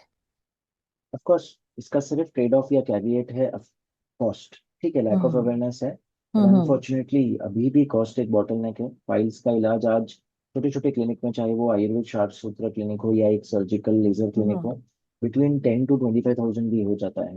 Hmm but unfortunately embolisation का कॉस्ट आज भी 1.5 lakhs के ऊपर जाता है, हम्म बिकॉज अगेन बहुत फाइन हार्डवेयर है जिससे आप अंदर जाके वो एम्बोलिक एजेंट्स यूज करते हो। तो हम्म वो एक बॉटलनेक जरूर रहेगा। बट बहुत सारे पेशेंट्स हैं जिनके पास इंश्योरेंस है, जो कॉस्ट स्पेंड करने को तैयार है बेनिफिट्स देखते हुए, बट अवेयरनेस वहां भी अभी पहुंचा नहीं है। बट यस, धीरे धीरे ये पॉडकास्ट और ऐसे सिमिलर एफर्ट हम्म। से ट्राई करेंगे कि मैक्सिमम लोग को तो इसकी इंश्योरेंस जानकारी क्या इसको कवर करती है, इस ट्रीटमेंट को? हो। यस, इंश्योरेंस बिल्कुल ही ये ट्रीटमेंट्स को, इसी को नहीं बट जितने भी ये ट्रीटमेंट्स बात की सबको कवर करती है। थोड़ी दिक्कत जरूर होती है हर इंश्योरेंस कंपनी का, हमें कुछ स्टैंडर्ड क्वेश्चन है वो आते हैं। मोस्ट कॉमन क्वेश्चन आता है कि आप पेशेंट को एडवांस प्रोसीजर क्यों शेयर कर रहे हैं जबकि कन्वेंशनल ऑप्शंस है। और हम एक बहुत हम्म स्ट्रक्चर्ड और डिटेल रिप्लाई करते हैं कि क्यों हम्म एक पेशेंट को इतने यंग एज में ये कॉम्प्लिकेशंस का और ये सब फेस करना पड़े जब मिनिमली इन्वेजिव ऑल्टरनेटिव है। और हम्म जब IRDA गाइडलाइंस के हिसाब से आप मना नहीं कर सकते जस्ट बिकॉज कोई टेक्नोलॉजी एडवांस्ड है। Hmm and then maximum cases में 99% केसेस में अप्रूवल आ जाता है। That's good. अगर इंश्योरेंस कवर कर दे तो it becomes easy for the patients to get this treatment. और अगर इसके बाद में वेरिकोसेल की बात करूं तो ये क्या होता है, इसके क्या सिम्टम्स होते हैं? आई एम सो ग्लैड जितनी भी बीमारियों की हमने बात की उसमें हमने वेरिकोसील का टॉपिक छेड़ा। देखिए, वेरिकोसील आज यंग बॉयज या मेल्स की पॉपुलेशन में 15 से 35 साल की एज में हम्म एक one of the most common problem है, बट उससे ज्यादा one of the most mentally and emotionally destabilizing problem है। हम्म ये यंग बॉयज को उठते बैठते बाइक चलाते टेस्टिस में पेन हो रहा है, प्राइवेट पार्ट्स में। उनको हम्म समझ नहीं आ रहा है ऐसा क्यों हो रहा है। हम्म। उनको अचानक अपने टेस्टिस के स्किन के पास ऐसा लगता है जैसे वर्म्स क्रॉल कर रहे हैं स्किन के नीचे। ये एक ओ क्लासिकल माय सिम्टम गॉड। है वेरिकोसील का। ऐसा इन्हें महसूस होता है, वर्म्स नहीं होते हैं, वेन्स होती है, मैं बताऊंगा। बट हाँ, this is a but classical text book that's very symptoms. Uncomfortable. अगर ऐसा फील हो रहा है तो दैट्स वेरी अनकंफर्टेबल। इनफैक्ट ये हमारे लिटरेचर में है कि boys will come and tell you that they have a bag of worms beneath their skin. Hmm इतना क्लासिकल है। हम्म एंड उसके बाद they are super worried about their future कि हमारी फर्टिलिटी का क्या होगा, हमारे टेस्टोस्टेरोन हम्म लेवल्स का क्या होगा। Many of them start having doubts about their manhood, their manliness, and it is, to my experience, the largest benign condition which leads to suicidal tendencies. Oh my हमारे God. पास हर 10 varicocele patients में 3 से 5 बताते हैं कि उन्हें suicidal tendencies है या उन्होंने अटेम्प्ट भी किया है। सो hmm it is that bad. अब ये होता क्या है? बेसिकली टेस्टिस का फ्लो आता है आर्टरीज से, जो उसको हम्म पोषण और खून देता है। उसके बाद जो दूषित पदार्थ वाला फ्लो है वो वेन्स के द्वारा दोबारा हृदय में जाता है फिल्टर होने के लिए। कभी हम्म कभी ये वेन्स के वाल्व या वन वे डोर्स डैमेज हो जाते हैं, जिससे ये दूषित खून नीचे ही ठहरने लगता है, टेस्टिस में जमा होने लगता है। हम्म इसका साइड इफेक्ट, पहले वो वेन सूज रही है जो पेशेंट को लगता है कि वर्म्स है, बट एक्चुअली वेन्स है, सिर्फ खून की नसें जो सूज गई है। सेकंड, वो क्योंकि टेम्परेचर बढ़ा रही है टेस्टिस का और दूषित खून हम्म है तो फ्री रेडिकल डैमेज कॉज कर रही है। तो धीरे धीरे टेस्टोस्टेरोन लेवल कम होना, semen count, sperm motility, sperm morphology खराब होना, एंड इवेंचुअली टेस्टिस साइज को श्रिंक कर देती है, जिससे ये सारी प्रॉब्लम्स आती है। तो हम्म डेफिनेटली इसको टाइम पे आइडेंटिफाई करना और टाइम पे ट्रीट करना बहुत जरूरी है, ताकि आगे जाके fertility issues, libido issues, testosterone issues ना आए। अनफॉर्चुनेटली ये लड़के इतने यंग होते हैं कि ये पहले शर्मा के पेरेंट्स से नहीं शेयर करते। पेरेंट्स से हम्म। शेयर करते तो पेरेंट्स सीरियस नहीं लेते और डॉक्टर के पास नहीं ले जाते समय पे, और वो कहते कि कुछ। साइलेंटली इसको सफर करते हैं। यस, हम्म डॉक्टर के पास ले गए तो कई बार अगेन इसका ट्रीटमेंट इतना वेरिड है, कोई कहेगा सपोर्टर पहन लो, कोई कहेगा ऑपरेशन करा लो। हम्म ऑपरेशन का डर अलग। तो ये एक बीमारी है जो हर लेवल पे बहुत साइलेंट टॉर्चर करती है यंग मेल्स को। हम्म जिसके लिए, इसलिए मैं बहुत खुश था कि आपने ये टॉपिक निकाला और एटलीस्ट हम एक हम्म यंग मेल पॉपुलेशन की जो ये पॉडकास्ट सुनेंगे उनकी भी हेल्प कर पाएंगे। तो इससे फर्टिलिटी इंप्रूव होती है? अगर इसे टाइमली ट्रीट किया जाए। हम्म पहली बात ऑफ कोर्स ये क्लियर करना चाहूंगा कि हर वेरिकोसील पेशेंट को सर्जरी या एम्बोलाइजेशन की जरूरत नहीं है। हम्म मैक्सिमम पेशेंट्स अगर अर्ली ग्रेड में डिटेक्ट हो गया तो हम उन्हें बहुत सारी लाइफस्टाइल चेंजेस सिखाते हैं जिससे इसे पोटेंशियली स्लो डाउन किया जा सकता है, ताकि ये जल्दी हम्म प्रोग्रेस ना हो और फर्टिलिटी अफेक्ट ना करे। पर हम्म हाँ, जिन पेशेंट्स में ये बहुत पेन कॉज कर रहा है, या उनकी फर्टिलिटी अफेक्ट होना शुरू हो गई है, सीमेन काउंट, सीमेन स्पर्म मॉर्फोलॉजी, स्पर्म मोटिलिटी कम होना शुरू हो गया है, हम्म तो बहुत अफेक्ट होती है। और हम्म उन पेशेंट्स को जी इंटरवेंशन की बहुत जरूरत है ताकि वो रिवर्स हो हम्म टाइम पे। एक बार अजूस्पर्मिया हो गया तो बहुत मुश्किल है रिवर्स, मतलब हम्म। जीरो स्पर्म काउंट हो गया। तो क्या इस ट्रीटमेंट के बाद कपल्स तुरंत कंसीव करने के लिए ट्राई कर सकते हैं?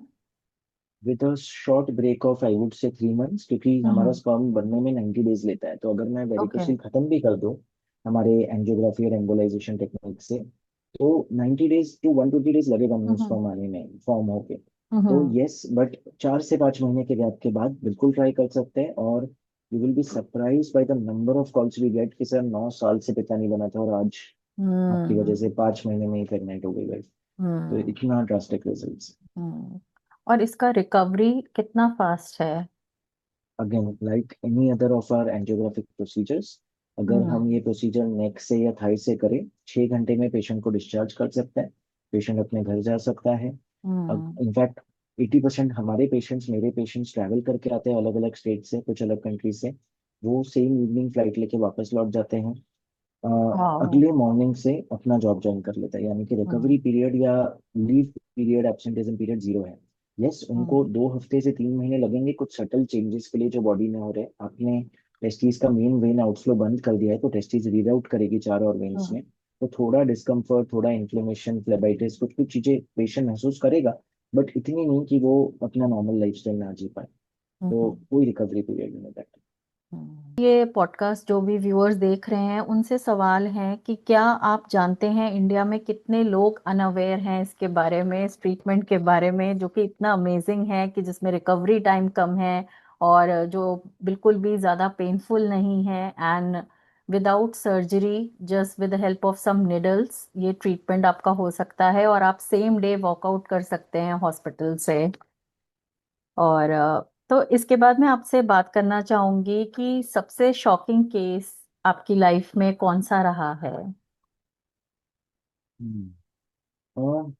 एक केस जिसने मुझे मजबूर, जो एक्चुअली जैसा मैंने आपसे शेयर किया, मैं ट्रिगर्ड तो था सोशल मीडिया पे आने के लिए, हम्म बट हमेशा एक फियर था कि करना तो है पर कौन करेगा अपने पूरे दिन के काम के बाद कंटेंट क्रिएशन, स्क्रिप्टिंग, शूटिंग। पर एक हम्म केस ने मुझे पुश किया था ये सोशल मीडिया जर्नी शुरू करने के लिए। वो केस मैं आपसे शेयर करता हूँ जो बहुत शॉकिंग था मेरे लिए। हम्म एक यंग बच्ची, आई गेस 16 साल की थी वो, आज से हम्म 7 साल पुरानी बात कर रहा हूँ। हम्म वो भक्ति वेदांत, वो मेरे एक हॉस्पिटल में मुंबई में आई इमरजेंसी में। उसकी एक छोटी बहन उसको लेके आई, 13 साल की। ये खुद हम्म 16 साल की थी, छोटी बहन 13 साल की, 3 साल ही छोटी है। वो लेके आई कि सर अचानक मेरी बहन ने बात नहीं कर रही है ठीक से, स्लर्ड हो गई है उसकी स्पीच, और राइट हैंड राइट लेग पता नहीं क्यों मूव नहीं कर रही है। Oh my so God. जैसे जैसे ही हमने उसे एग्जामिन किया, हमें रियलाइज हुआ कि उसे एक मेजर ब्रेन स्ट्रोक हुआ है। हम्म और उसके बॉडी के इतने अलग अलग ऑर्गन्स काम नहीं कर रहे थे, जैसे right hand, right leg, speech issue, vision issue. वो सिर्फ एक साइड की दुनिया देख पा रही थी, दूसरे साइड हमें नेग्लेक्ट था। कि हम्म हम समझ गए ये कोई छोटा स्ट्रोक नहीं है, ये ब्रेन का ऑलमोस्ट 35% हिस्सा इन्वॉल्व कर रहा है इन्वॉल्व क्लिनिकली। है, राइट। हमने इमीडिएटली एक सीटी स्कैन, सीटी एंजियोग्राफी की। हमें पता चला कि उनके लेफ्ट साइड ब्रेन की एक नस ब्लॉक हो गई है, जिस वजह से 35% ब्रेन को सप्लाई नहीं मिल रहा है। हम्म एंड उस वजह से उनके अपोजिट साइड ऑफ बॉडी काम नहीं कर रही है, स्पीच और विजन इश्यूज आ रहे हैं। हमने उनकी छोटी बहन को बताया कि बेटा हर मिनट में जब तक ब्रेन को फ्लो नहीं जा रहा है, 19 लाख ब्रेन के सेल्स डेड हो रहे हैं, और वो हम्म हमेशा के लिए डेड हो जाएंगे, इरिवर्सिबली इनको वापस नहीं ला पाएंगे। तो ये हम्म एक डायर इमरजेंसी है।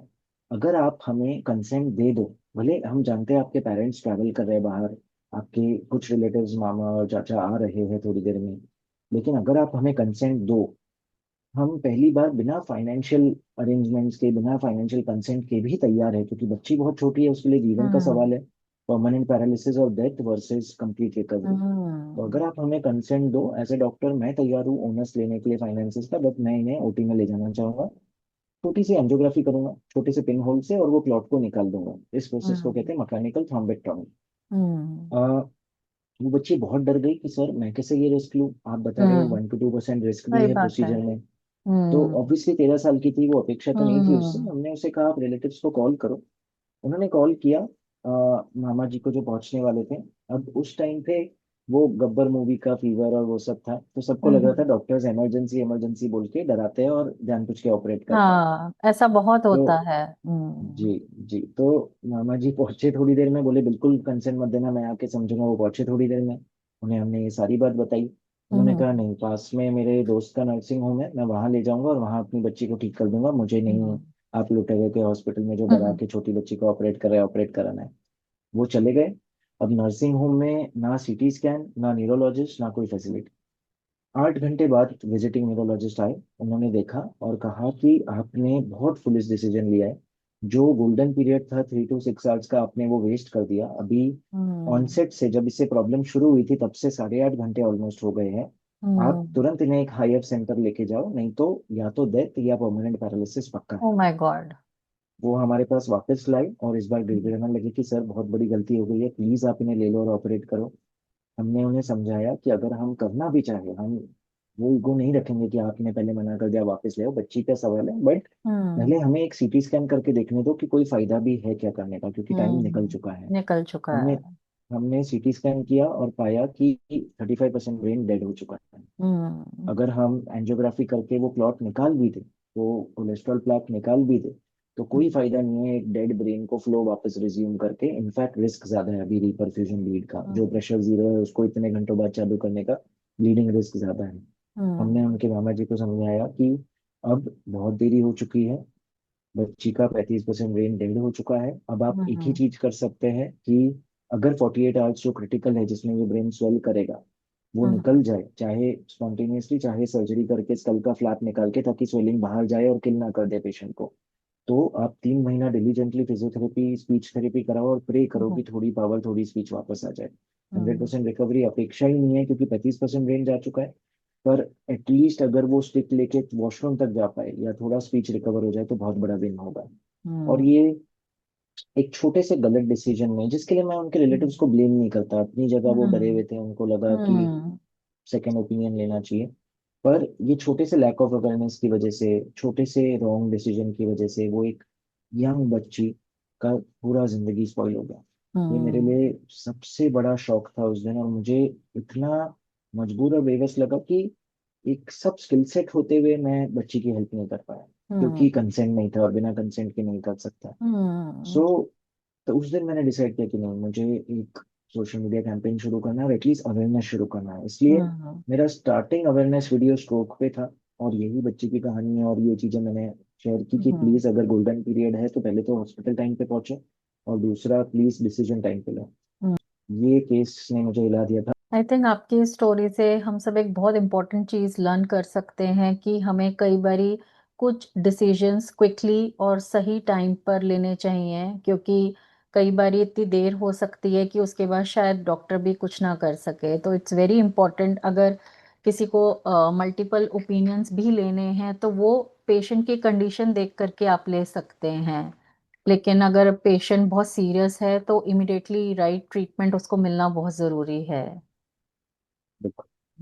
और इंडिया में स्पेशली ऐसा बहुत होता है कि आपका कोई एडमिट है तो बहुत सारे रिश्तेदार की बहुत सारी ओपिनियंस होती हैं, तो आपको डिसाइड करना है कि आपके पेशेंट के लिए क्या सही है। बिल्कुल बिल्कुल, हम्म। इनफैक्ट मैं हमेशा थ्री इडियट्स का जब वो सीन देखता हूँ जिसमें आमिर खान शर्मन जोशी के पिताजी को बाइक पे बांध के ले जाते हैं हम्म। हम्म। करीना कपूर के साथ और सीधा हॉस्पिटल पहुंचा देते हैं, मुझे हम्म। लगता है उन्होंने बिल्कुल सही किया। उनको हम्म। एग्जैक्टली सेम प्रॉब्लम हुई थी, इस्केमिक ब्रेन स्ट्रोक। और हम्म। अगर वो एम्बुलेंस के लिए रुकते या कुछ मिनटों का भी डिले करते तो शायद हम्म। डेथ या परमानेंट पैरालिसिस होता। हो जाता। तो इतना कुछ कंडीशंस इतना अर्जेंट होती है, चाहे वो हार्ट हम्म। अटैक, स्ट्रोक हो, ब्लीडिंग हो, इंटरनल हम्म। ब्लीडिंग, या एक प्रेग्नेंट फीमेल में अचानक लेबर पेन या कॉम्प्लिकेशंस हो। हम्म। ये 4-5 कंडीशंस में आप नहीं रुक सकते, स्निफ हम्म। बाइट हो, आपको रश करना है। हम्म। तो ये जैसे आपने ब्रेन स्ट्रोक की बात करी, तो इसके क्या वार्निंग साइंस होते हैं जो लोग अक्सर आपने देखा होगा कि इग्नोर कर देते हैं? बिल्कुल बिल्कुल। सो इसको याद दिलाने के लिए हम हमेशा पेशेंट्स को एक निमोनिक बताते हैं, fast, hmm. FAST। F is for facial deviation, अगर फेस हम्म। अचानक, और अगर ये सिम्टम्स फास्ट वाले सिम्टम्स हम्म। अचानक हुए हैं, आप एक पल नॉर्मल थे और अचानक ये सिम्टम शुरू हो रहे हैं, ये लक्षण शुरू हो रहे हैं, तो ओके। आपको एक सेकंड भी बर्बाद नहीं करना। हम्म। फास्ट का F is for facial deviation, कि फेस हम्म। अचानक एक साइड टेढ़ा हो गया है। हम्म। क्लासिकल हम देखेंगे पेशेंट बात कर रहा है और अब जब भी वो टीथ ग्राइंड कर रहा है या बात कर रहा है, उसका फेस पूरा टेढ़ा हो गया एक साइड की तरफ। Hmm. Second is arms and legs weakness, या तो एक हम्म। हाथ या एक लेग या दोनों, दोनों हाथ और लेग वीक होने लगे हैं अचानक। हम्म। बॉटल नहीं ग्रिप कर पा रहे हैं, बटन नहीं लगा पा रहे हैं, चश्मा नहीं उठा हम्म। पा रहे हैं। कुछ शुरू ऐसे सटल होता है, फिर धीरे धीरे पावर 0/5 भी हो जाती है कभी कभी। हम्म। एस इज फॉर स्पीच, बोलना हम्म। अचानक स्लर्ड हो जाता है। हम्म। और सही बात कर रहे हैं, करते करते करते करते अचानक बात, सही वर्ड बोल ही नहीं पा रहे, पूरा स्लर्ड अरे। स्पीच हो गया है। अगर ये तीनों में से एक या मल्टीपल साइंस है, तो आपको टाइम नहीं वेस्ट करना है और तुरंत हॉस्पिटल रश करना है। You have to hmm. Be fast. T hmm. Is for time, क्योंकि हर मिनट हम्म। 19 लाख न्यूरॉन डेड होना शुरू हो गए और वो हम्म। इरिवर्सिबल है। हमारा हम्म। गोल है जितना कम डेड हो उतना अच्छा। अगर हम्म। एक 5% एरिया डेड हो जाए तो 95% ब्रेन के लिए उसका फंक्शन सीखना आसान है न्यूरोप्लास्टिसिटी के वजह से। पर हम्म। अगर 35% डेड हो जाए तो शायद ब्रेन ना सीख पाए। हम्म। लेकिन इसी नमूने को अगर एक्सटेंड करें तो हम बोलते हैं be very fast, be fast. B is hmm. For balance and E is for eyes और विजन। तो हम्म। अगर आपका बैलेंस लॉस हो रहा है चलते समय और आपको विजन इशू आ रहा है, अचानक दो चीजें दिख रही है या आधी एक साइड की दुनिया नहीं दिख रही है, तो भी हम्म। ये स्ट्रोक के सिम्टम्स है। तो ये 5 सिम्टम्स याद रखने हैं: balance, vision issues, face deviation, arm and leg weaknesses and speech slurring. तो आपको टाइम नहीं वेस्ट करना है, you have to be fast and rush to hospital. तो इसमें क्या कोई पेशेंट बेहोश होके भी गिर सकता है या नहीं, ऐसा नहीं होता? बिल्कुल नहीं, ओके। बिल्कुल हो सकता है। देखिए, जब स्ट्रोक होता है तब हम्म। अचानक ब्रेन का एक मेजर एरिया डेड हो रहा है और हम्म। तेजी से डेड हो रहा है, एंड वो सूज रहा है। कोई भी डेड हम्म। बॉडी पहले सूजती है कुछ घंटों तक। हम्म। इनफैक्ट सिर्फ इस्केमिक स्ट्रोक या क्लॉट स्ट्रोक सबसे कॉमन नहीं है, सेकंड मोस्ट कॉमन स्ट्रोक है हेमरेजिक स्ट्रोक या ब्लीड हो जाना ब्रेन में। ओके। तो ब्रेन में इतने से स्कैल्प में, जहाँ स्कल से कवर्ड है, जगह नहीं है हम्म। कुछ भी। तो जब तेजी से ब्लीड या क्लॉट हो जाए तो कई बार पेशेंट्स इमीडिएटली बेहोश हो जाता है। और हम्म। अगर इमीडिएटली बेहोश भी हुआ है पेशेंट, लेकिन आप पल्स फील कर पा रहे हो, हार्ट नॉर्मल है, बीपी या हथेली का पल्स नॉर्मल है, आपको हॉस्पिटल रश करना है। हो सकता है ये एक मेजर स्ट्रोक हो, या हम्म। तो पोस्टीरियर फॉसा स्ट्रोक है यानी कि पीछे का स्ट्रोक जिसमें हम्म। बेहोशी और डेथ में टाइम नहीं लगता, या हम्म। फिर आगे का ही स्ट्रोक है जो हमने लक्षण बताए। लेकिन अब जब वो होश में आएगा, धीरे धीरे अचानक ये विस्फोट खत्म हुआ है, होश में आएगा, हम्म। तब आप देख पाओगे कि अच्छा फेस, स्पीच और आर्म्स प्रॉब्लम है। हम्म। बिल्कुल बेहोश हो सकता। तो ये गोल्डन आवर क्या होता है? तो चाहे एक पेशेंट को चेस्ट पेन हो रहा है और हार्ट अटैक हो, चाहे पेशेंट को इनमें से कोई भी लक्षण शुरू हुआ है, बेहोश है या फिर ये बी फास्ट वाले लक्षण है, हम्म। इसमें पेशेंट का टारगेट है कि मुझे 1 घंटे के अंदर हॉस्पिटल पहुंचना है। हम्म। क्योंकि ये केसेस में रिकवरी बेस्ट होती है अगर 3 से 4.5 घंटे के अंदर ऑपरेशन खत्म होकर पेशेंट ट्रीट हो जाए। हम्म। तो अगर पेशेंट 1 घंटे के अंदर हॉस्पिटल पहुंच जाए, आइडियली जितना जल्दी हो सके, पर कम से कम 1 घंटे के अंदर हम्म। हॉस्पिटल में, मैक्सिमम अच्छे हॉस्पिटल्स में एक रिवर्स क्लॉक होता है 1 घंटे का, कि हम्म। हमें डोर टू नीडल टाइम, यानी कि हम्म। जब पेशेंट हमारे कैजुअलिटी में एंटर किया, हम्म। वहां पे उसका वाइटल लेने के लिए, यानी कि पल्स, बीपी वगैरह, उसको बेसिक खून के टेस्ट भेजने के लिए, एक हम्म। इन्वेस्टिगेशन करने के लिए सीटी या एमआरआई, या हार्ट के पेशेंट में हम्म। ईसीजी टूटी को, और हम्म। पेशेंट को बताने के लिए कि ये आपको बीमारी है, हार्ट अटैक है, ब्रेन स्ट्रोक है, ये आपका ट्रीटमेंट है, आप पैसा डिपॉजिट करो और कंसेंट साइन करो। ये हम्म। 4 स्टेप्स के लिए आपको 1 घंटे में खत्म करना है, हम्म। ताकि ट्रीटमेंट शुरू हो जाए 2 घंटे के अंदर अंदर। 1 घंटा पेशेंट को लगा पहुंचने में, 1 घंटा आपने लिया ये सब इवैल्यूएशन में, ट्रीटमेंट शुरू हो जाए। वर्ल्ड के बेस्ट हॉस्पिटल्स और कुछ मुंबई के हॉस्पिटल्स भी इसको टच कर चुके, 13 मिनट उनका टाइम हो गया, यानी कि पेशेंट पहुंचने से हॉस्पिटल का बोलने के लिए कि हम रेडी हैं, आप बोलो, कंसेंट साइन करो, हम ट्रीट करेंगे, 13 मिनट्स में वो हम्म। कर पा रहे हैं। But hmm. यस, इंडिया में आज भी मैक्सिमम पेशेंट्स 4.5 घंटे में भी नहीं पहुंच पाते हैं, फॉरगेट वन आवर। हम्म। वो हम्म। आज भी बेहोश होने के बाद या आर्म एंड लेग वीकनेस होने के बाद कभी प्याज सूंघा रहे, चप्पल सूंघा रहे, रुके हैं कुछ घंटों के लिए कि रिकवर हो हम्म। जाएंगे, पानी मार रहे हैं, पर हॉस्पिटल नहीं रश करता है। हम्म। इसलिए धीरे धीरे चीजें एडवांस हो रही है। अगेन कोवई हॉस्पिटल तमिलनाडु ने एक कार्डियक एम्बुलेंस सिटी शुरू कर दिया है, हम्म। जिसमें स्ट्रोक पेशेंट अगर कोई है, वो एम्बुलेंस में पेशेंट को हॉस्पिटल लाते लाते उसमें ही सीटी स्कैन हो जाता है, और अगर हम्म। सीटी स्कैन में क्लॉट है, स्ट्रोक है, तो उसी में दवा भी दे दी जाती है। हम्म। इतना फास्ट कर दिया है। But hmm. यस, फिर भी अवेयरनेस बहुत दूर है। अभी ये एक एम्बुलेंस है पूरे इंडिया में। ये बहुत अभी अच्छा है अगर ये सब जगह इंडिया में स्टार्ट हो जाए इस तरीके का कि आपको एम्बुलेंस में ही ट्रीटमेंट मिल रहा है, तो ये बहुत अच्छा हो जाएगा लोगों के लिए, क्योंकि उनको इमिडिएटली ही कुछ जो बेसिक चीजें हैं by the time they reach hospital वो उनको मिल जाएगी। जैसे यहाँ यूएसए में भी ऐसा होता है कि कोई रोड में एक्सीडेंट हुआ या कोई आपको कोई मेजर इशू हुआ घर पे, तो एम्बुलेंस फायर ब्रिगेड सब कुछ आएगी और वो एम्बुलेंस में ही आपका ट्रीटमेंट शुरू कर देंगे जितना उनके पास पॉसिबल होगा उन्हें करना। By the time they reach hospital में भी 10 मिनट्स 20 मिनट्स जो भी उन्हें टाइम लगेगा। तो आई थिंक अगर ये इंडिया में भी शुरू हो जाए तो आई थिंक बहुत सारे लोगों की जान बच पाएगी। हम्म। तो अगर मैं डिसीजन मेकिंग की बात करूं तो कौन से पेशेंट्स को ये ट्रीटमेंट जो है सर्जरी विदाउट ब्लेड नहीं चूज करना चाहिए? ऑफ कोर्स हर केस में, अम, हर कॉन्टेक्स्ट में, हर बीमारी के हम्म। लिए अलग अलग क्राइटेरियाज हैं। हम्म। एक मेजर क्राइटेरिया है कि यूजुअली अगर हम्म। आप थायराइड की गार्ड, ब्रेस्ट की गार्ड, प्रोस्टेट्स के लिए गए हो और हम्म। टेस्ट में कहीं भी डाउट आया है कि ये कैंसर हो सकता है, तब आपको हम्म। ये टेक्नोलॉजी नहीं चूज करनी चाहिए। हम्म। बाकी हर टेक्नोलॉजी के अपने क्राइटेरियाज है। जैसे ब्रेस्ट की गांठ है तो 4 सेंटीमीटर यूएस एफडीए ने लिमिट सेट की है। और अगर हम्म। 6 साढ़े 6 सेंटीमीटर के ऊपर है, तब डेफिनेटली ये टेक्नोलॉजी आपके लिए नहीं है। सर्जरी बेटर है, वन टाइम निकल जाएगी गांठ। हम्म। अगर आपको प्रोस्टेट सूजा हुआ है, लेकिन हम्म। साथ में ओवर एक्टिव ब्लैडर है, प्रोस्टेट बहुत ज्यादा सूजा हुआ नहीं है, 25 ग्राम्स है, तो शायद सर्जरी आपके लिए बेटर हो। तो ऐसे हर बीमारी के लिए अलग क्राइटेरियाज है। इन हम्म। जनरल अगर कैंसर है तो ये आपके लिए मोस्टली नहीं है टेक्नोलॉजी, ये बीमारियों के लिए। Of hmm. Course that being said, हम खुद बहुत कैंसर्स को ट्रीट करते हैं as interventional oncologist, specially liver hmm. Cancers, but अब बहुत सारे और। तो वो अलग बात है, वो अलग टॉपिक ऑफ डिस्कशन है। बट यस, अगर आप एक बिनाइन गांठ को लेके गए हो और टेस्ट में पता चला सॉरी ये बिनाइन नहीं है, ये कैंसर है, तो आपको सर्जन के पास जाना है, surgical oncologist and medical oncologist, और तब ये मिनिमली इन्वेसिव टेक्नोलॉजी नहीं यूज करनी। हम्म।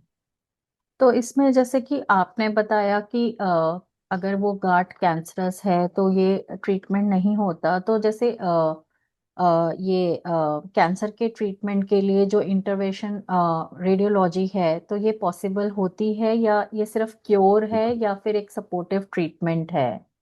जी नहीं, बिल्कुल प्योर है, लेकिन सिलेक्टेड केसेस और सिलेक्टेड क्राइटेरिया के साथ। ओके। जैसे अगर किसी को लिवर में हम्म। या किडनी में या हम्म। थायराइड में कैंसर हो जाए, हम्म। हम्म। लेकिन वो एक पर्टिकुलर साइज का है, let's say hmm. 1 centimetre thyroid में पैपिलरी हम्म। कैंसर, या फिर लिवर में, किडनी में 3 सेंटीमीटर तक, तो हम सिंपल लेजर टेक्नोलॉजी से, जिसे कहते हैं रेडियो फ्रिक्वेंसी या माइक्रोवेव एब्लेशन, वो हम्म। कैंसर को पूरी तरह जला सकते हैं और कोई सर्जरी की जरूरत नहीं। It is okay. Almost as curative as surgery. जितने रैंडमाइज ट्रायल्स हुए सर्जरी वर्सेस एब्लेशन, दोनों का रिजल्ट सेम है। हम्म। फर्क ये है कि लेजर टेक्नोलॉजी बहुत मिनिमली इन्वेजिव है, कॉम्प्लिकेशन रिस्क बहुत कम है, इसलिए बहुत सारे एडवांटेज, रिकवरी पीरियड कुछ भी नहीं है। अगर यही गांठ बड़ी हो जाए, समझिए कुछ ऑर्गन्स में, स्पेशली जैसे लिवर में, तो मान लीजिए किसी को लिवर में हेपेटोसेलुलर कैंसर है, लिवर का मोस्ट कॉमन कैंसर, और वो बहुत बड़ा हो गया 7 सेंटीमीटर्स का, तो आज स्टैंडर्ड इंटरनेशनल गाइडलाइंस के हिसाब से, बार्सिलोना क्लासिफिकेशन कहते हैं, हम्म। मेन ट्रीटमेंट उसका है या तो टेस या तो सर्ट। टेस हम्म। का मतलब होता है ट्रांस आर्टीरियल कीमो एम्बोलाइजेशन, कि अगर आप ये पेशेंट को नॉर्मल कीमोथेरेपी दोगे तो कैंसर में केवल 15% पहुंचेगी, क्योंकि लिवर में कीमोथेरेपी अच्छी नहीं है एक्ट करती लिवर कैंसर्स में। फर्स्ट हम्म। पास मेटाबॉलिज्म की वजह से ड्रग ब्रेक डाउन हो जाता है, और 85% बॉडी में जाके साइड इफेक्ट्स करेगी। पर अगर आप सीधा एंजियोग्राफी करके लिवर की नस में ही घुस जाओ, हेपेटिक आर्टरी में, और हम्म। उसमें सीधा कीमोथेरेपी इंजेक्ट करो, एंड साथ में कैंसर का ब्लड सप्लाई भी बंद कर दो, एम्बोलाइजेशन, तो hmm. Trans arterial chemotherapy and embolisation, ये टेस्ट टेक्निक से आप कैंसर को किल कर सकते हो। हम्म। सेम सेकेंड ऑप्शन, आप रेडिएशन देना ही है, तो पूरे लिवर को रेडिएट करने से अच्छा सीधा लिवर के ब्लड सप्लाई में जाके आप रेडिएशन पार्टिकल्स दे दो। वो अंदर ही जाके कैंसर को रेडिएट करता रहेगा 6 महीना 1 साल तक, और कैंसर डेड हो जाएगा। हम्म। और इससे ऐसे पेशेंट्स जो इनक्यूरेबल थे, वो आज क्योर होके ब्रिजिंग लिवर ट्रांसप्लांट के लिए जा रहे हैं, यानी कि कैंसर खत्म हो गया, उसके बाद लिवर ट्रांसप्लांट भी कर दिया, ताकि जो बेसलाइन सिरोसिस है वो क्योर हो जाए, और पेशेंट एक नई जिंदगी जी रहा है, जबकि नॉर्मली उसको 3 महीने का टाइम दिया गया था जीने के लिए, हम्म। ये टेक्नोलॉजीज द्वारा। एंड मैक्सिमम केसेस में इनका कोई अल्टरनेटिव नहीं है। हम्म, पेशेंट सर्जरी या लिवर रिसेक्शन झेल नहीं पाएगा, रेडिएशन ऑप्शन निकल गया, बहुत सारे ऑप्शंस नहीं है, पर एंजियोग्राफी या लेजर ऑप्शंस है। और इसलिए एक फोर्थ ब्रांच आ गया है surgery, medical and radiation oncology के अलावा, जिसे कहते हैं इंटरवेंशन ऑन्कोलॉजी, जो हम्म, कैंसर ट्रीटमेंट के लिए बना है। इतना है, ओके। लेकिन सिलेक्टेड कैंसर्स और सिलेक्टेड क्राइटेरिया, हर कैंसर पेशेंट नहीं सोचे कि stage, irrespective of stage and type, मुझे एक इंटरवेंशनल ऑन्कोलॉजिस्ट हेल्प कर पाएगा। आपको एक मल्टीडिसिप्लिनरी ट्यूमर बोर्ड में जाकर डिस्कस करना है कि मेरे लिए बेस्ट ऑप्शन क्या और आई थिंक लिवर कैंसर कहते हैं सबसे टफ कैंसर होता है जो टाइम लगाता है ट्रीट करने के लिए। है। मैक्सिमम केसेस में इनक्योरेबल होता है, और उसका कारण यही हम्म, है कि आप सर्जरी करने जा रहे हो, पर पेशेंट का लिवर सिरोटिक है, वो सर्जरी झेल नहीं पाएगा, थोड़ा भी हम्म, लिवर कट झेल नहीं पाएगा उसको। हम्म, पूरा लिवर सिरोसिस हो गया है, वही कारण है कैंसर का। हम्म, सेकंड, आप कीमोथेरेपी देने जा रहे हो, लिवर में इतना मेटाबॉलिज्म फास्ट है, फर्स्ट पास मेटाबॉलिज्म बोलते हैं, कि कीमोथेरेपी वहां पहुंच ही नहीं रही, सारी साइड इफेक्ट कर रही है अलग ऑर्गन्स में 85%। हम्म, यही कारण है कि टफ है और इनक्योरेबल बन जाता है, लेकिन हम्म, ये टेक्नोलॉजी की वजह से ये कैंसर भी क्योर पॉसिबल हो गया है। और इससे कितनी, इस टेक्नोलॉजी से कितनी मदद मिल सकती है लोगों को, अगर लोगों को इसके बारे में पता हो तो आई थिंक वो डॉक्टर्स को अप्रोच कर सकते हैं कि हाँ हमें ये ट्रीटमेंट कराना है, राइट, उनको ट्रीटमेंट सही समय पे मिल सकता है। बिल्कुल। तो मैं आपसे जानना चाहूंगी ऐसी कौन सी टॉप 3 मिस्टेक्स हैं जो पेशेंट्स करते हैं सर्जरी के बाद में। फर्स्ट इज, जो पोस्ट प्रोसीजर रेस्ट्रिक्शंस बताए गए हैं, हम्म, कभी कभी एक हफ्ते के लिए, 2 हफ्ते के लिए, वो ना फॉलो करना। हम्म, जैसे हम्म, वेरिकोसिल पेशेंट को ऑपरेट करने के बाद हम कुछ बेसिक इंस्ट्रक्शंस देते हैं कि हम्म, कोई हैवी वेट लिफ्टिंग नहीं 2 हफ्ता, कोई इंटेंस स्पोर्ट्स नहीं, कोई इजैकुलेशन नहीं। पर 2 हफ्ता भी पेशेंट्स नहीं फॉलो करते ये तो बेसिक हम्म, इंस्ट्रक्शन, जिससे रिकरेंस रिस्क बढ़ जाता है। सेकंड, जैसे ही उन्हें लगता है कि कॉस्मेटिकली या जो प्रॉब्लम थी मेरी क्योर हो गई है, वो फॉलोअप या सर्वेलेंस जो बताया जाता है वो बिल्कुल नहीं फॉलो करते। जैसे हम्म, हमारे थायराइड के लेजर्स जो हम करते हैं, हम उन्हें हम्म, बताते हैं कि हमने आपका 95% ट्यूमर को डिस्ट्रॉय किया है या गार्ड को डिस्ट्रॉय किया है। आपको 3 मंथ, 6 मंथ्स और 12 मंथ्स पे सोनोग्राफी के लिए आना है। जब ये हम्म, गांठ श्रिंक हो जाएगी, हम बचा हुआ 5% डिस्ट्रॉय कर देंगे, क्योंकि अभी वो बहुत पास है रिकरेंट मैनेजर नर्व के, लोकल नर्व के, अभी वॉइस चेंज का रिस्क है। जैसे ही वो देखते हैं कि 3 महीने पे बाहर से गायब हो गया और कोई सांस लेने में दिक्कत नहीं, प्रेशर पूरा ऑफ हो गया, वो फॉलोअप छोड़ देते हैं हमेशा के लिए। और देता फिर है। 4 साल बाद हमारे पास आते हैं कि सर देखो गांठ फिर से बढ़ गई। ये हम्म, एक बहुत मेजर प्रॉब्लम है कि इंडिया में एट्रिशन बहुत ज्यादा है, फॉलोअप्स नहीं करते, जैसे ही देखते कि हम्म, प्रॉब्लम ठीक हो गई। एंड थर्ड, कि अम, ठीक से रिसर्च ना करना और हम्म, रेलेवेंट क्वेश्चंस ना पूछना। जैसे हम्म, आज भी जब पेशेंट्स हमारे पास आते हैं, हमसे क्वेश्चंस क्या पूछते हैं, सर मैं ठीक तो हो जाऊंगा ना, सर मैं मुझे कोई प्रॉब्लम तो नहीं होगी, बहुत ही जेनरिक। इनफैक्ट मैं पूरी बड़ी स्क्रिप्ट बताता हूँ उन्हें, technical success rate, clinical success rate, complication risk, temporary complication risk, major and durable complication risk, cost, scar या कॉस्मेटिक सीक्वेल वगैरह वगैरह। एंड एंड में उनका क्वेश्चन होता है, सर ये कोई बात नहीं, मैं ठीक तो हो जाऊंगा ना। तो हम्म, ऐसे ऐसे पेशेंट्स हैं जिन्हें हम बताते हैं आप अजूस पढ़ने को, आपका स्पर्म काउंट 0 हो चुका है, टेस्टिस श्रिंक होकर खत्म हो चुकी है, हम हम्म, ये प्रोसीजर केवल कर रहे हैं ताकि आपका लिबिडो और टेस्टोस्टेरोन लेवल कम ना हो, और उसके बाद बोलते हैं सर मैं पिता तो बन जाऊंगा ना, बताने के बाद, प्रोग्नोस्टिकेट करने के बाद। तो ये एक मिस्टेक है कि ठीक से हम रिसर्च नहीं करते और ठीक से रेलेवेंट क्वेश्चंस नहीं पूछते। एक कैंसर हम्म, पेशेंट जब ऑन्कोलॉजिस्ट के पास जाता है, वो यही बोलता है, सर मैं ठीक तो हो जाऊंगा ना कीमोथेरेपी से। वो जिस स्टेज पे गया है उसका हम्म, 5 ईयर सर्वाइवल रेट 0% है, यानी कि हम्म, मेडिकल ऑन्कोलॉजिस्ट को कीमोथेरेपी देते हुए पता है कि ये पैलिएटिव है, मैं इसकी जिंदगी में 3 महीना बढ़ा रहा हूँ और कुछ नहीं कर रहा हूँ।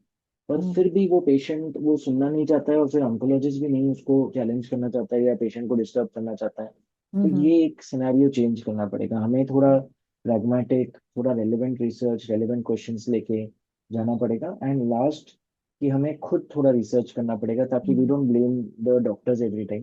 आज सब हम्म, कुछ एआई से अवेलेबल है, हम रेलेवेंट प्रॉम्प्ट्स देंगे, हमें काफी नॉलेज आएगा, और फिर हम रेलेवेंट क्वेश्चंस पूछ सकते हम्म। आई थिंक वो आपने बहुत ही अच्छा पॉइंट बोला कि जो भी पोस्ट सर्जरी इंस्ट्रक्शंस डॉक्टर देता है उसको हमें फॉलो करना चाहिए बिल्कुल एज इट इज। अगर उसमें लिखा है कि आपको फॉलो अप करना है आफ्टर 6 वीक्स और 3 वीक्स आफ्टर द सर्जरी, तो पेशेंट को डॉक्टर के पे ट्रस्ट होना चाहिए और फिर उसको दिखाने के लिए जाना चाहिए, रेदर देन कि वो ठीक हो गई प्रॉब्लम और फिर आपने वो फॉलो अप बंद कर दिया, एंड देन फिर आप जब दोबारा से वो प्रॉब्लम शुरू हुई तो फिर आप डॉक्टर के पास पहुंच गए उसको ब्लेम करने के लिए कि ये तो ठीक ही नहीं हुआ, ये फिर से आ गया। और ये हर सर्जन फेस करता है। स्पाइन हम्म। सर्जन डिस्क ठीक कर देता है, पर पेशेंट अपना बायोमैकेनिक्स, जो वीक कोर है, जो वीक ग्लूट्स है, वो फिजियोथेरेपी करता ही नहीं, रिकरेंस हो हम्म। जाता है। एसीएल रिहैब सर्जन करता है, उसके बाद कोई नहीं, फिजियोथेरेपी एक्सरसाइज नहीं, फिर से सेकंड टाइम टेयर हो जाता है ग्राफ्ट भी। हम्म। एंड शॉर्ट टर्म नहीं, लॉन्ग टर्म भी ये प्रॉब्लम है। फाइल्स का पेशेंट हम्म। आपने क्योर कर दिया, पर फिर से वही आदतें, वही कॉन्स्टिपेशन, वही हम्म। टॉयलेट हैबिट्स, 1 घंटा मोबाइल लेके बैठता है, फिर से हम्म। फाइल्स रिकर होता है, फिर आके ब्लेम करते हैं, सर मैंने तो 1,70,000 भरे थे और देखो फिर ये वापस कैसे आ गया। तो हम्म। ये एक हमें ध्यान रखना होगा कि पोस्ट हम्म। प्रोसीजर इंस्ट्रक्शन चाहे शॉर्ट टर्म हो चाहे लाइफ लॉन्ग लाइफस्टाइल चेंज हो, ये हमें फॉलो करना वो करना है। और मेरे लिए आपके पास लास्ट राउंड है जो कि एक रैपिड फायर राउंड है, जो हमारा फन राउंड होता है। तो है। एक कंडीशन जो लोग इग्नोर करते हैं। बहुत सी है बट वेरी खुशी, मोस्ट कॉमन मेरे एक्सपीरियंस। ओके। एक मेडिकल मिथ जो आपको इरिटेट करता है। सबसे ज्यादा ये कि बायोप्सी से कैंसर फैल सकता है। एक हैबिट जो आर्टरीज को डैमेज करती है। टॉप पे कहूंगा स्मोकिंग। ओके। एक टेस्ट जो 40+ के बाद हर पर्सन को कराना चाहिए। मेल्स में पीएसए लेवल्स, ताकि हम्म। प्रोस्टेट चेक होता रहे। हम्म। एंड फीमेल्स में मैमोग्राफी एज अ स्क्रीनिंग, ये दोनों स्क्रीनिंग रिकमेंडेड है इन दोनों सेक्स के लिए, बट कोई कराता नहीं 40 के बाद। नाइफ या निडल। और depending on context but need, okay. Depending on context and case but need. Okay. एक ऐसा सप्लीमेंट एक ऐसा सप्लीमेंट या मेडिसिन जो किसी को भी नहीं लेना चाहिए। आजकल बीसी डबल ए का बहुत ट्रेंड आ रहा है, ब्रांची एंड अमीनो एसिड्स। मैं ओके। कहूँगा इट इज वेस्ट। इफ अगर आप प्रोटीन इनटेक एडिक्वेट है, या आप वे प्रोटीन ले लो अगर कम है, वे प्रोटीन या हम्म। प्लांट प्रोटीन, आपको हम्म। बीसी डबल ए की अलग से कोई जरूरत नहीं है। इट इज वेस्ट एंड नहीं लेना चाहिए। एक डेली हैबिट जो हमारे हार्ट को हेल्दी रख सकती है। अ, मैं एक बहुत ही बेसिक हैबिट बताना चाहूंगा, जो चाहे बच्चा हो बूढ़ा हो कर पाए, बहुत कुछ हाई फाई नहीं। हम्म। इसे कहते हैं सोलियस पुशअप्स। यानी कि जब ओके। भी आप बैठे हो, आपको एक मेमोरी या एक मसल मेमोरी बनानी है कि बैठे बैठे आपको एंकल्स अपने ऊपर नीचे पंप करते रहना है। ओके। इसके हैप्पी। एंकल को, हाँ, फुट को बस हाँ। ऊपर नीचे पंप करते रहना है बैठे बैठे। हम्म। इसमें एक तो अर्गोनॉमिक बेनिफिट्स है, आपका वीनस ब्लड पंप हो रहा है ऊपर, जिसके बहुत हम्म। सारे बेनिफिट्स है लेग्स के लिए और हार्ट के लिए। Hmm. But second third metabolic benefits है। बहुत हम्म। पेशेंट्स का डायबिटीज और बीपी और कोलेस्ट्रॉल जैसी चीजें सिर्फ इस सिंपल एक्शन से बेटर हो जाती है। हम्म। हैबिट्स तो बहुत है, मैं कहूँ कार्डियो करना है, स्ट्रेंथ ट्रेनिंग करना है, पर मुझे पता है कोई भी हैबिट हर एक जन के लिए एप्लीकेबल नहीं होगी, एक्सेप्ट दिस वन हैबिट जो सबके लिए इजी है अडॉप्ट करना। आप और मैं पॉडकास्ट में बैठे हैं, मेरी मसल मेमोरी की वजह से मैं बीच बीच में सोलियस पुशअप्स कर रहा हूँ। हम्म। तो कोई भी कहीं भी कर सकता है बैठे बैठे, स्पेशली आजकल के जमाने में जब प्रोलॉन्ग सिटिंग हैबिट्स है। Hmm. Definitely king of all habits. Specially IT jobs में, कॉर्पोरेट जॉब्स में आप 4-4 5-5 घंटे मीटिंग्स में होते हो या लैपटॉप्स पे होते हो, तो आप बैठे बैठे आप वो कर सकते हो। पहले हमें बोलते थे कि वेरिकोज वेन्स या ऐसी बीमारियां जो खड़े होने या बैठने की वजह से हो रही है, ये कुछ प्रोफेशनल्स में हो रही है, traffic hmm. Inspectors, teachers, nurses. आज कोई प्रोफेशन नहीं बचा जो खड़ा हम्म। नहीं है या बैठा नहीं है। हर कोई खड़ा। हमारे वॉशरूम्स और कमोड से लेके जो सिटिंग पोस्चर बना चुके हैं हम स्क्वाटिंग छोड़ के, हमारे किचन तक हर चीज ऐसे डिजाइन है कि हम या तो खड़े हैं या तो बैठे हैं पूरा दिन। और विदाउट एनी प्रोफेशन एक्सेप्शन ये ट्रू है, एक्सेप्ट एथलीट्स जिनके प्रोफेशन में कार्डियो या स्ट्रेंथ ट्रेनिंग है। तो इसलिए सबके लिए ये है। हम्म। और मेरा आपसे लास्ट क्वेश्चन है, एक अवेयरनेस मैसेज जो भी इस पॉडकास्ट को देखेगा उसके लिए। तो again I would like to summarize and यही अवेयरनेस देना चाहूंगा कि अगर हम्म। आपको कोई भी बीमारी है और हम्म। आपको उसका सोल्यूशन बताया गया है कि सर्जरी तक पहुंच गया है, ये कंजर्वेटिव मैनेजमेंट या लाइफस्टाइल या मेडिसिन से नहीं ठीक हो पाएगा, हम्म। आप प्लीज एक इंटरवेंशनल रेडियोलॉजिस्ट से अप्रोच करके जानिए कि क्या इसका कोई मिनिमली इन्वेजिव ऑल्टरनेटिव है। क्योंकि अगर है तो शायद आपकी जिंदगी बदल जाए, चाहे वो थायराइड नोडुल हो, ब्रेस्ट मास हो, प्रोस्टेट हो, बच्चेदानी में फाइब्रॉइड्स हो, यूट्राइन फाइब्रॉइड्स। ये और ऐसे कम से कम 120 बीमारी है जिनका ट्रीटमेंट एक छोटी सी नीडल से हो सकता है। हम्म। तो एक स्पेशलिस्ट से मिलके आप अपनी लाइफ चेंज कर सकते हैं। जस्ट टू समराइज, मेरा खुद का मुझे कंडीशन हुआ था नीज में, जिसे कहते हैं एनलार्ज प्लाइका सिंड्रोम, जो हम्म एक कॉन्जेनाइटल, एक बचपन से एक बैंड थिक हो गया था जो मेरे कार्टिलेज को डैमेज कर रहा था नी कैप के। हम्म मुझे बताया गया इसके लिए सर्जरी इलाज है, और मैं almost surgery plus stem cell के लिए जाने वाला था। हम्म जब मैंने सोचा नहीं, मैं खुद अपना प्रिंसिपल फॉलो करता हूँ और एक पेन मैनेजमेंट स्पेशलिस्ट यानी कि इंटरवेंशनल रेडियोलॉजिस्ट को अप्रोच करता हूँ जो पेन में काम करते हैं। मैं पेन में नहीं करता हूँ ज्यादा काम। हम्म और जब मैंने उन्हें अप्रोच किया जयपुर में, डॉक्टर गौरव कांत शर्मा, उन्होंने मुझे बताया कि इसको मैं एक नीडल से ट्रीट कर सकता हूँ। इस हम्म बात को 6 महीने हो गए हैं, एंड आज मैं स्क्वाट कर पा रहा हूँ, बल्गेरियन स्क्वाट्स कर पा वाह। रहा हूँ, भाग पा रहा हूँ। और hmm I was just about to go under the knife, जिसके बाद 4 मंथ्स का रिकवरी पीरियड था, but I could do it in one day. मैं सुबह गया, शाम को वापस लौटा, और अगले दिन से मैंने अपना काम रिज्यूम किया, हम्म एंड एक हफ्ते में physiotherapy. So hmm. So explore this option, beautiful option in world of interventional radiology. Don't wait for your, आप सर्जन के लिए मत रुकिए कि वो आपको ये ऑप्शन बताए, आप खुद अपना रिसर्च करके ये ऑप्शन एक्सप्लोर करें। Thank you so much doctor Gaurav. आज के इस एपिसोड में आपने बहुत ही महत्वपूर्ण जानकारी दी है जो हमारे व्यूअर्स के लिए बहुत हेल्पफुल हो सकती है, और मुझे उम्मीद है कि ज़्यादा से ज़्यादा लोग इस ट्रीटमेंट का, जो कि सर्जरी विदाउट ब्लेड है, इस ट्रीटमेंट का फ़ायदा उठा सकें। और मेरी दर्शकों से अनुरोध है कि प्लीज़ इस एपिसोड को ज़्यादा से ज़्यादा लोगों तक शेयर करें। क्या पता आपका एक शेयर किसी की जान बचा सके और वो बहुत ही जल्दी रिकवर होके, आपका फैमिली मेंबर, आपके फ्रेंड्स जल्दी रिकवर होके सेम डे आ सकें और उनकी जान बच सके। Thank you so much for being on my show doctor Gaurav. Okay, thank you.